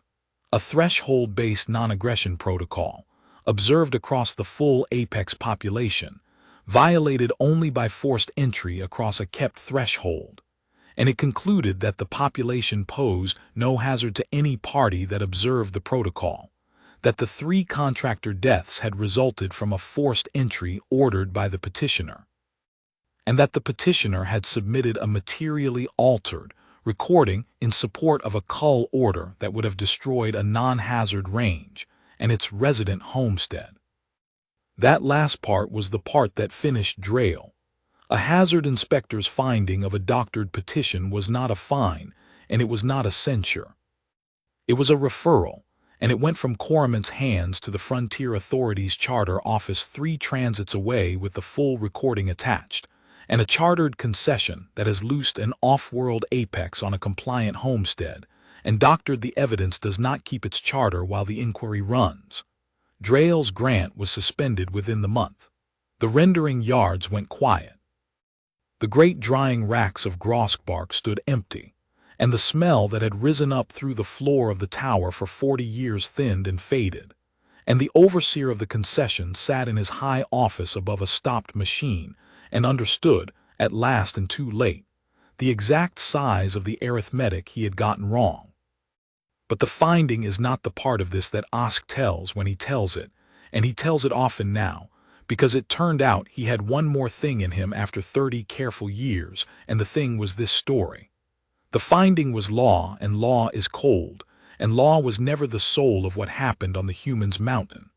The soul of it was the town. Sarn's Reach had laughed at the human's forest cabin for 2 years, and the laughing did not stop all at once, because a town's habits are older than its knowledge, and a joke that has kept a town warm for 2 years does not die in a day. But it died. Osk watched it die over that season, and the dying of it was the best thing he had ever watched a town do. It started with the 11 witnesses, because they had seen. They came down off the mountain that first day and they could not unsee it, and a witness who cannot unsee a thing is the most dangerous enemy a joke has. The rendering yard foreman was the first to break, the one who had made the joke in the common room, the one who had told Osk he'd come home asking her permission. He got drunk the night he came down and he stayed drunk for 3 days, and on the 4th day he went to the small gray trapper whose boy had come home, and he apologized in front of the common room in a voice that shook, for 2 years of a joke he had helped keep. And the common room, which had roared at his joke 100 times, went quiet and let him say it, because half of them had been up the mountain, and the other half had heard what the half who'd been up the mountain would no longer laugh about. Then the trappers started to talk, out loud at full volume, the second story, the quiet one, the one they'd passed hand to hand for 2 years while the town laughed. And it turned out that once the joke cracked, the second story had been waiting underneath it the whole time, enormous, and it came up into the light all at once. Every trapper on the North Range had a piece of it, the human's root cellar that had provisioned them through 3 hard winters. The children who'd wandered off trap lines and come home walking, not 1 but 4 of them over 2 years, each one returned to the wall by the human who walked them down through a deep wood that kept pace on both sides and never touched them. The hunters who'd broken a leg a day's walk into the old growth and dragged themselves to the one door they knew would open, and been kept by the fire with a grosk asleep against the far wall, and been walked out alive. For 2 years the honest independence of the cold flank had known there was one safe door in the killing country, and for 2 years they had kept quiet about it, because the town's joke was easier to stand in than the town's disbelief. And now they didn't have to be quiet, because the overseer himself had gone up the mountain to break the door in front of 40 witnesses and come down having proved it real. That was the thing that finished the joke in the end, and it was the last cruelty of Draille's cleverness turned all the way around on him. He had made the spectacle himself. He had gathered the witnesses himself. He had wanted the whole town to watch the human's fantasy collapse, and instead he had gathered 40 of the town's own eyes and pointed them at the truth and made them watch it hold, and there is no unringing a bell that loud. By the turn of the season, Sarn's Reach did not tell the joke of the human's forest cabin anymore. It told the story of the low word. And it told it with the particular fierce pride of a town that has discovered, late and to its own shame, that the strange soft creature it had laughed at for 2 years was the best thing on its whole cold flank, and had been the whole time, and had asked nothing of it but to be left alone to keep a door. Draille came up the mountain one last time before the season turned, and Osk was there for it, and it is the part he likes least to tell, because it did not go the way a story wants it to go, and Osk has come to believe that is exactly why it matters. He came alone. No procession, no drays, no witnesses, no drone, an old gray-gold threll on a hired transport, his grant suspended and his yard stopped and his cleverness spent, and he stopped the transport at the edge of the clearing where the ridge road came out of the trees, and he did not drive it in. That was the first thing Osk noticed, standing on the porch. Draille stopped at the edge of the human's ground, and he got down off the transport, and he stood at the tree line with the deep wood ranged in the dusk around him. Bramble a great patient shadow, the veil in their ranks, Ask on the porch with its narrow head come up and fixed on the old threll who had made the crate it was born screaming out of, and Sark Draille, who had walked onto the human's ground once at the head of 40, and taken possession of it like a thing he owned, stood at the edge of it now and did not cross. "I came to see it," he said across the clearing to the human on the porch. His voice had gone old, the way it had gone old on the day of the spectacle, and it had not come back. "The door. I have spent a season being told what I broke. I wanted to see the thing itself before the inquiry takes what's left of me for it." He looked at the ring of the deep wood in the dusk, and at the eyeless killer he had bought and starved, and pointed at her, alive and named and lying on her porch. "I do not understand it. I want that on the record too, since everything else is. I have held this flank for 40 years, and I do not understand a single thing I am looking at, and I begin to think that was the whole of my error. I looked at the deep wood and I saw a resource that was not producing. I never once considered that it was keeping something. A pause. What is it keeping, human? What did you make up here, that the killing country decided to defend with its own law? Mara looked at him a long moment from her porch, an old ruined overseer standing at the edge of her ground in the failing light, and Osk waited for her to make him small, because she could have, and because Osk in his smaller heart wanted her too. She didn't. A door you can ask at, she said, flat, tired, without any triumph at all, which was the only thing that could have reached him. That's all it is, overseer, that's the whole of it. It's not a weapon, and it's not a fortune, and it's not a resource that isn't producing. It's a door where a thing that's been running its whole life is allowed to stop and be answered honest and coming out of the cold. The wood didn't decide to defend me. The wood decided to defend the one place on the flank where the asking is kept. You could have had one too. She said it without any weight, and the lack of weight was what made it land, and Osk watched it land on the old threll like a slow tide. Anyone can. That's the part you never believed up in your tower. There was never anything up here you couldn't have had yourself. You just had to be willing to knock. Sark Drail stood at the edge of the human's ground in the dusk for a long time, and he did not answer, because there was no answer that a season too late could make. And then he did the thing that Osk tells last always, because it is the thing that finished the story of the flank for good, and it is the thing the interior markets could never quite believe. He bowed his old gray-gold head at the tree line to a human's door, and he made a sound clumsy, wrong, an old threll's throat reaching for a shape it had mocked for 2 years and never once tried, and it was not the low word, and it would never be the low word, but every soul in the clearing knew what it was reaching for, and the deep wood knew, and Ask on the porch knew, because Ask had reached for the same shape once with a throat just as unfit for it and been answered. The overseer of the concession, ruined and old and too late, stood at the edge of a human's ground and asked to come in. And Mara Deal, who kept the door, and who had told him the truth of it plain, that anyone could ask, that the asking was the whole of it, that there had never been anything up there he could not have had, came down off her porch and crossed her own clearing in the dusk and answered him.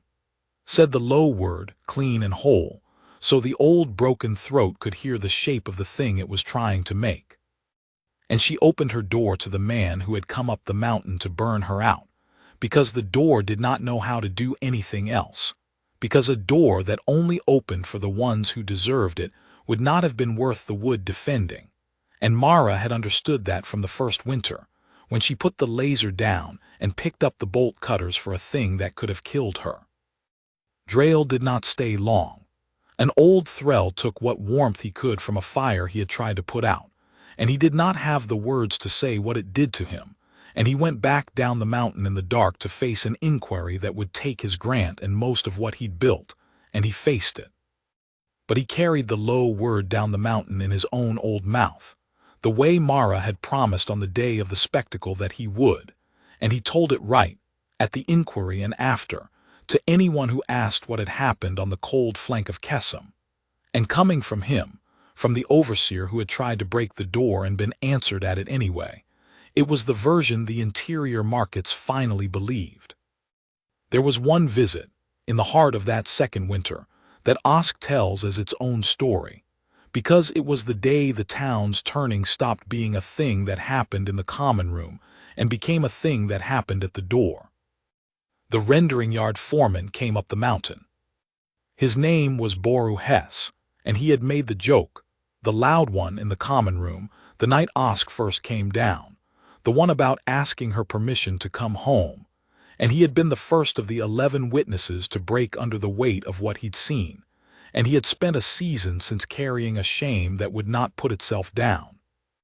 He came up the ridge road in the deep cold with a sledge of provender behind him, the whole of the yard's winter surplus that the stopped concession no longer needed, and the trappers did, and he brought it up to the human's clearing as an apology he did not have the words for, because Boru Hess was not a thrall built for words and knew it. He did not come alone. He brought 3 yard crew with him to manage the sledge, and one of them was a young thrall named Dren who had not been up the mountain on the day of the spectacle, had not seen the ring come off the tree line, had heard the whole story second-hand in the common room, and decided, the way the young sometimes decide, that a thing you have not seen with your own eyes is a thing that grown thrall have exaggerated. He came up the ridge road that day already sure that the human's forest cabin was a soft, strange business that the town had lost its head over, and Osk met the sledge at the foot of the road as he met everyone now, and told them the one rule, the way he told everyone, keep your feet off her threshold, ask before you cross. The wood is watching, and the wood does not forgive a forced door. And Dren heard the old careful surveyor say it and rolled his eyes where he thought no one could see, and Osk saw it. And Osk's stomach went cold, because Osk had learned to know exactly which visitors were going to be a problem. They came up into the clearing in the white afternoon, and the deep wood was there at the tree line the way it was always there now, ranged in the snow, and Boru Hess stopped his sledge a good way short of the porch and took his cap off his scaled head and stood in the cold not knowing how to begin. And Mara came out onto her porch and looked at the yard foreman who had made her a joke for 2 years, standing bareheaded in the snow with a season's surplice at his back and no words in his mouth, and she said gently, "That's a long way to haul a sledge, Boru," and gave him the opening he could not make himself, and the big thrall's throat worked and he got out, "I owe you," and could not get out the rest of it, and did not have to because she nodded and said, "I know, come up and get warm. All of you, there's tea," and that was the apology made and accepted, plain and without ceremony, the way she did everything. Boru Hess and 2 of his crew kept their feet off the threshold and asked, clumsy and human as they were, and were answered, and came in and got warm. Dren did not. Osk saw it start and was too far across the clearing to stop it. The young thrall had hung back by the sledge, sullen and certain, and when the others went in he came up the last stretch of ground on his own with something to prove and no intention of asking a human's permission to walk through a door, because in his sure young mind there was nothing at that door but a woman and a story the town had told itself, and a thrall did not knock at a shack in the woods like a beggar. He came up onto the porch. He put his hand on the frame of the open door to walk in past it, uninvited, unasked, his foot rising to the threshold, and the whole deep wood came off the tree line at once. It did not touch him. That was the thing. That was the mercy in the law that the town would tell and retell all through the rest of that winter, because Boru Hess and his crew saw all of it from inside the warm room and never got over it. The wood came off the tree line in the snow, 9 kinds of it, faster than anything that size had a right to be, and Bramble himself crossed half the clearing in 2 ground-shaking bounds and reached the porch before Dren's foot came down, and the great old Grosk did not strike the young thrall, and did not take him back into the dark, the way the wood had taken the 3 who forced the door on the day of the spectacle. It simply put itself between Dren and the threshold. It filled the doorway from the outside, vast and patient and crusted with snow, its rutan bone head lowered until the young thrall was looking straight into the sap-colored eyes of the oldest killer on Kesem from an arm's length away, and it made a sound low, folding below hearing. That was not the low word and was not a challenge, and Dren understood it anyway, in the marrow, the way every creature understood the deep wood when it spoke plainly. The Grosk was telling him the rule. It was giving him the one thing his sullen certainty had not let Osk's warning give him at the foot of the road. It was showing him, an inch from his face, exactly what the door was, and exactly what forcing it would cost, and it was giving him, because he had not yet crossed, because his foot had not yet come down, the chance to take his hand off the frame and step back and do the thing he had been too proud to do. Dren took his hand off the frame. He stepped back off the porch. He was shaking, and he had wet the front of his leathers, and he did not care, because he had just looked into the eyes of the thing the town had spent 2 years insisting was only a story, and the story had a breath that smelled of snow and old sap, and it had chosen, for reasons of a law older than his grandsires, not to end him.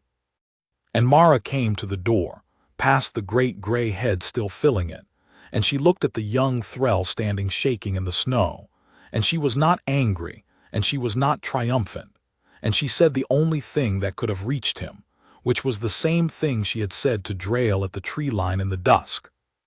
"You could have just asked." Then she said the low word to Bramble, quiet, and the great old grosk drew back from the door and folded itself down onto the snow of the porch and let the young thrall be, and Mara said, "Come in, Dren.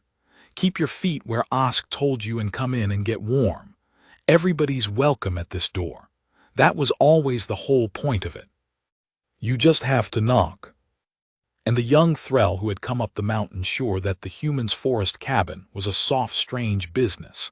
The town had lost its head over went into that cabin on shaking legs, and got warm among 9 kinds of the deep wood, and went back down the mountain the next morning a different creature entirely, and spent the rest of his life telling anyone who would listen that everything they'd heard about the low word was true, and that they should thank whatever they believed in that the oldest killer on Kesem was a great deal more patient with fools than the fools deserved. Boruhes left the whole sledge. He left it and hauled the empty frame back down the mountain, and came again the next winter with another, and the winter after that, and it became a thing the yards did every deep cold for as long as the yards stood.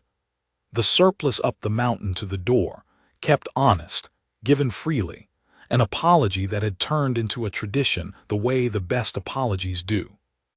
And the town, which had laughed at the human's forest cabin for 2 years, found that it had somewhere to put its shame at last, and the somewhere was a door, and the door, as it always did, answered.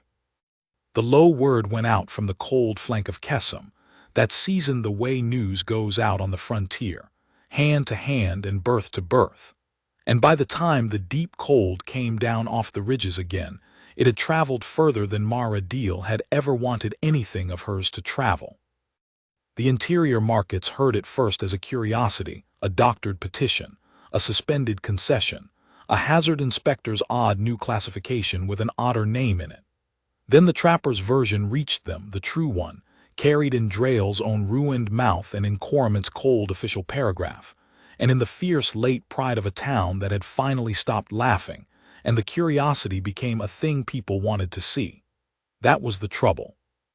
That was the new arithmetic Mara had to do, and Osk watched her do it at the table over the long nights of that second winter, with the same flat care she'd done all the others. Because a door that keeps the peace is a door that people will travel to, and not all of them come to knock. They came up the ridge road that winter and the next, the curious, the desperate, the pilgrims and the opportunists, and the ones who did not fit any of those words. A pair of naturalists from 3 transits out, who wanted to instrument the wood and were told, kindly, that the wood did not consent to being instrumented, and that Bramble had already crushed better drones than theirs. A frontier authority delegation that wanted to formalize the human's claim into a chartered preserve with the human as its salaried warden, and went away without a signature, because Mara would not put her name to a paper that made the door hers to license, when the whole point of the door was that it belonged to the asking and not to her. A merchant who came up with a strongbox and an idea about groskbark harvested under a peace license, and who did not understand, when Mara turned him around at the tree line, that he had just been shown more mercy than he'd earned.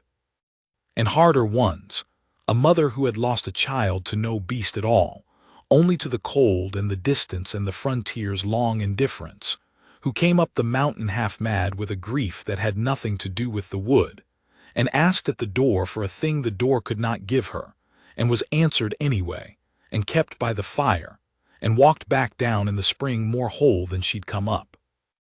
Osk learned that winter, watching them come, that the hardest thing Mara Deal did was not keep the door open. It was keep it honest, Because a door that everyone has heard of is a door under a new kind of pressure, the pressure to become a shrine, a business, a checkpoint, a legend that eats the plain true thing at the center of it. Mara held it flat.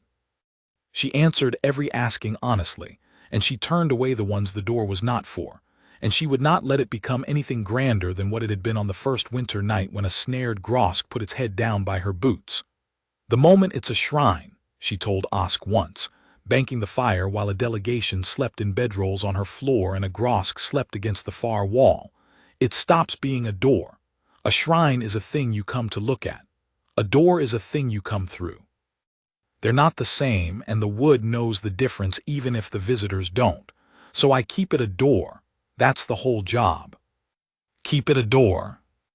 And the wood, for its part, learned the visitors and kept the peace around every soul who kept their feet off the human's threshold, and took not one of them, because not one of them made the single mistake that Coral Gaunt had made and Drayle had ordered. Not one of them forced the door. The low word held. It held through a winter of pilgrims and a spring of delegations, and every creature that came up the ridge road with any sense at all learned within a span of the tree line the one rule of the human's forest cabin, the rule that was not hers and never had been. You ask, or you do not come in, and the oldest killers on Kesem will enforce the difference to the last breath of anything that gets it wrong. Ask grew that year, and the growing of it was the thing that told Osk the wood had finished making up its mind.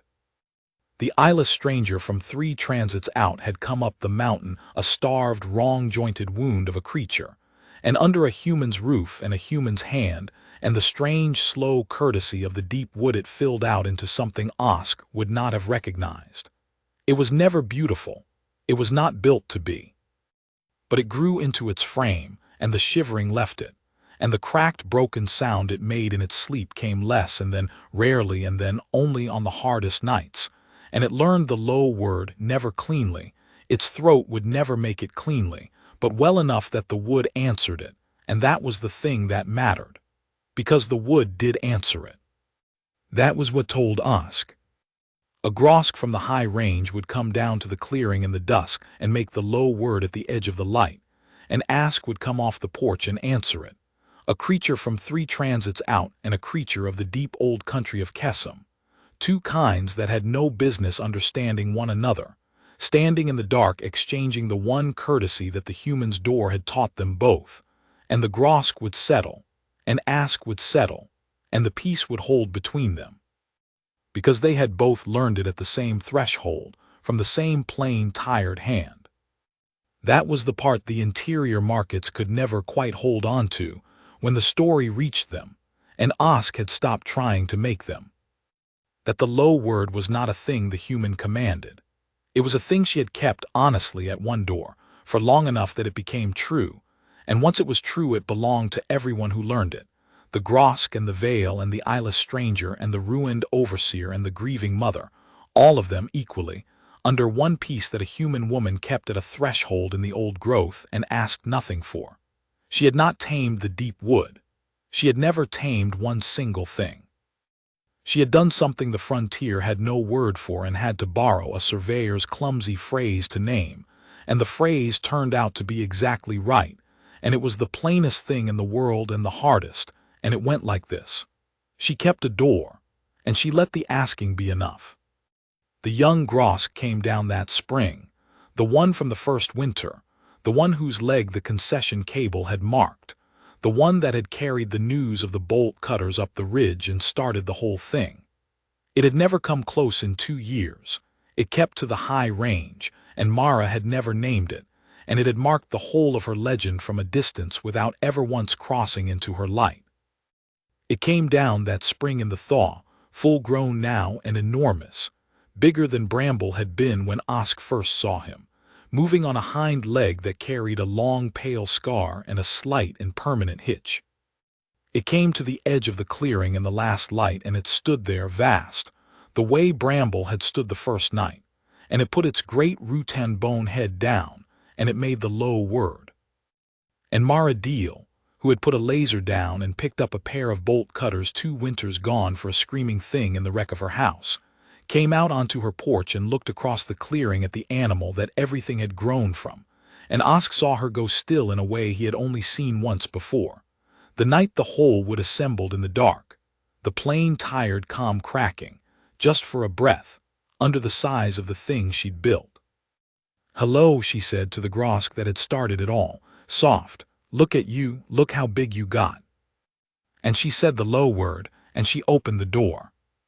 Osk Venel never went back to surveying, and it took him a while to be honest with himself about why. He told the survey office it was his years, that 30 of them across 9 worlds had earned a threll a quiet birth, and that he meant to take his up on the cold flank of Kesem, where the air was clean and the work was slow. That was true enough to sign.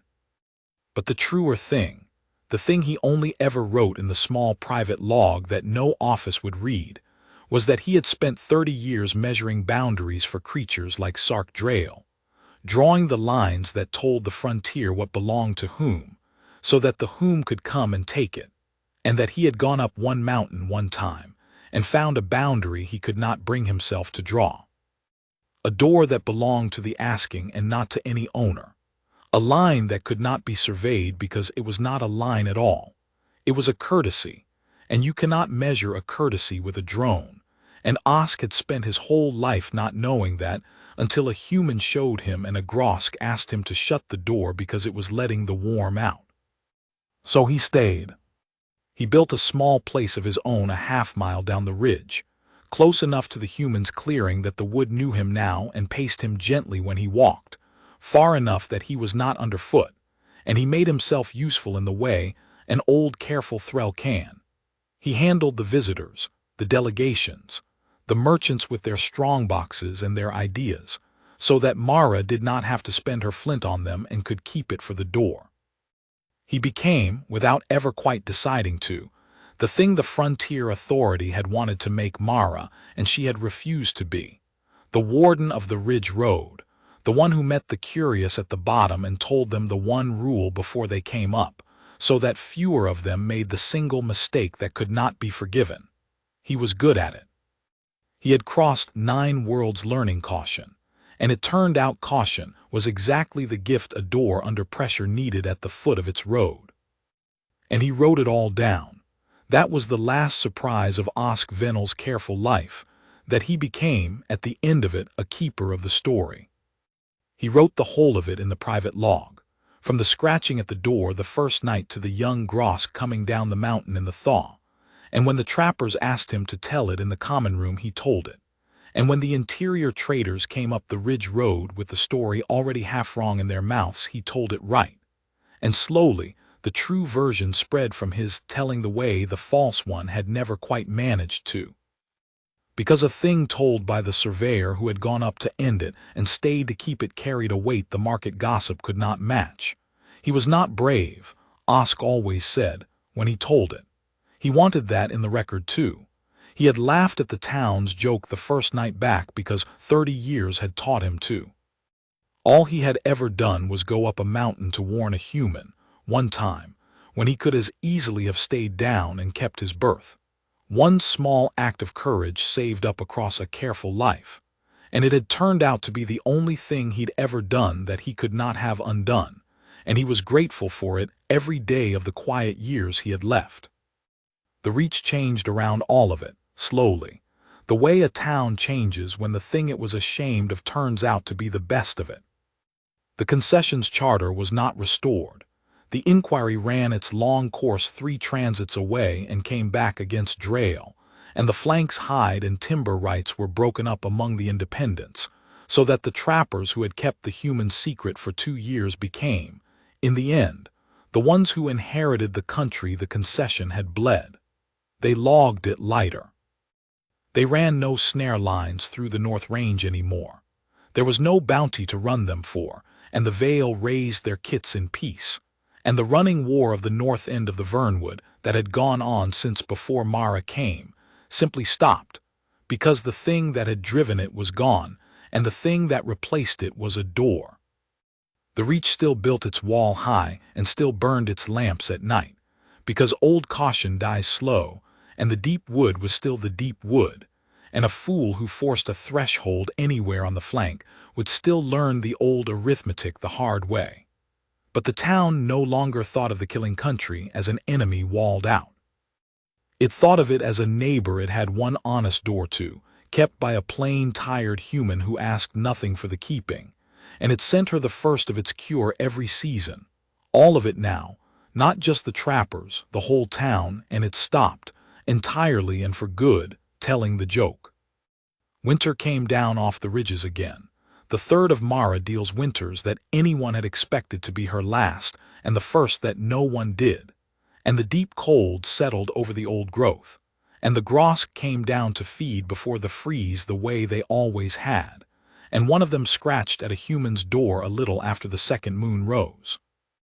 The night the whole deep wood came to the door at once, Venel was there for it, because Mara had sent word down the ridge that afternoon that the wood was restless, and had learned by then to come when she said the wood was restless. The snow had started at dusk, and by full dark it was falling thick and straight down through the still air, no wind, the way the hardest cold on Kesem always came, a silence so complete you could hear the flakes settle. The clearing had gone white and blue under the 2 moons, and the great gray trunks of the vernwood stood black against it, and sat at the human's table with stretched long across the hearth, and a pot of the bitter root tea going, and the black heartwood bar leaning unused against the wall where it had leaned for 2 years, and he felt the restlessness Mara had spoken of before he understood it. The wood was awake, all of it. He could feel it the way you feel a held breath in a crowded room, and felt it too and had come up off the hearth with its narrow, eyeless head lifted toward the door, not afraid, listening, the way a creature listens for a thing it has been waiting for. Then the scratching came, low and long down the outside of the door, and Mara set down her cup and stood the way she had stood the first night ever saw her, and went to answer it. But it was not one grosk out of the snow. Understood that before she reached the door, because the low word had started at the tree line and it was not one voice.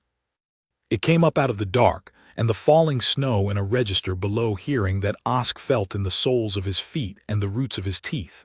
And it was many, and it was folding over itself. And Mara stopped with her hand on the bar and looked back at with an expression he had never once seen on her plain, tired face in all the years he'd known her. Not calm, not flint, not the undone thing from the night of the spectacle.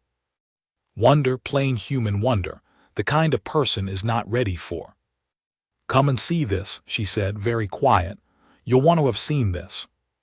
She lifted the bar and opened the door onto the snow, and came and stood behind her, and they looked out together at the whole deep wood come to the human's door in the falling dark.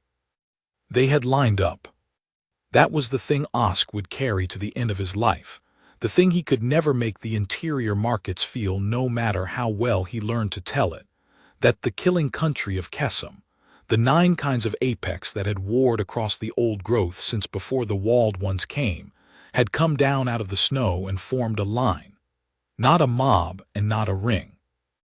A line at the edge of the human's light, stretching back into the white dark further than the light could reach, and at the head of it stood Bramble, vast and patient and crusted with snow, and behind him the young grosk with the scarred hind leg, and behind that one the veil in their ranks with the snow settling on their antlers, and the render armored and quilled and dusted white, and the glisk folded small on the low snow-laden branches, and the ridge-cat and the delve and the pale climbing thing and the gray pack-runner, and high above all of it, come down out of the frozen crowns into the falling snow, the merrow on its silent, enormous wings.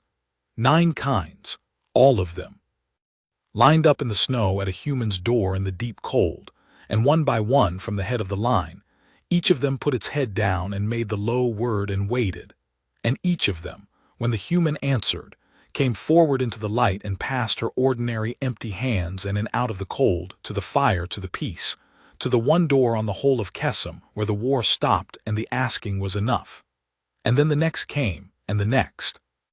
The whole deep wood filing in out of the snow through a human's door, each one asking, each one answered, until the single room of the cabin held more apex predators than had ever stood peaceably in one place in the history of the world, all of them settled and quiet and warm, and none of them anything but gentle. Because the door was hers, and the peace was hers to keep, and she had kept it honest long enough that it had become the truest thing on the flank. Venel stood against the wall of a cabin full of the deep wood, and did not weep this time, though he had earned it. He only watched. He watched a plain, tired young human woman say the low word to the killing country of Kesem, one creature at a time, all through the falling snow of the deep cold, and answer every asking, and turn none away. And he understood, finally and completely, and for the rest of his quiet years, the thing he had been reaching for since the first night, the thing no survey could measure and no charter could license and no overseer could break. They had laughed at her forest cabin once, the whole town of them, because they thought a door at the edge of the killing country was the softest and most foolish thing a person could build.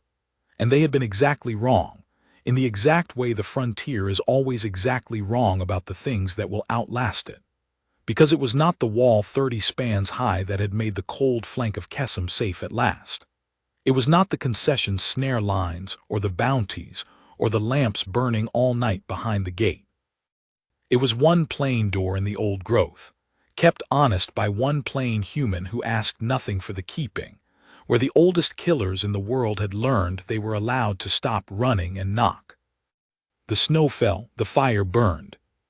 The deep wood slept, 9 kinds of it, in a human single room, and outside the last of the line was still coming in from the white dark, and Mara Deal stood in her open door with the cold on her face and the warm at her back, and answered each one as it came, low and steady and unhurried, the way she had answered everything, for as long as there was anything left in the snow to ask. "Come in," she said to the last of them the way she had said it to the first. "Come in out of it, you're letting the warm out." And the deep wood came in, and the door held, and it holds there still, on the cold flank of Kesem, in the old growth dark, the one door in all that killing country where every monster in the world is welcome, so long as it knows how to ask.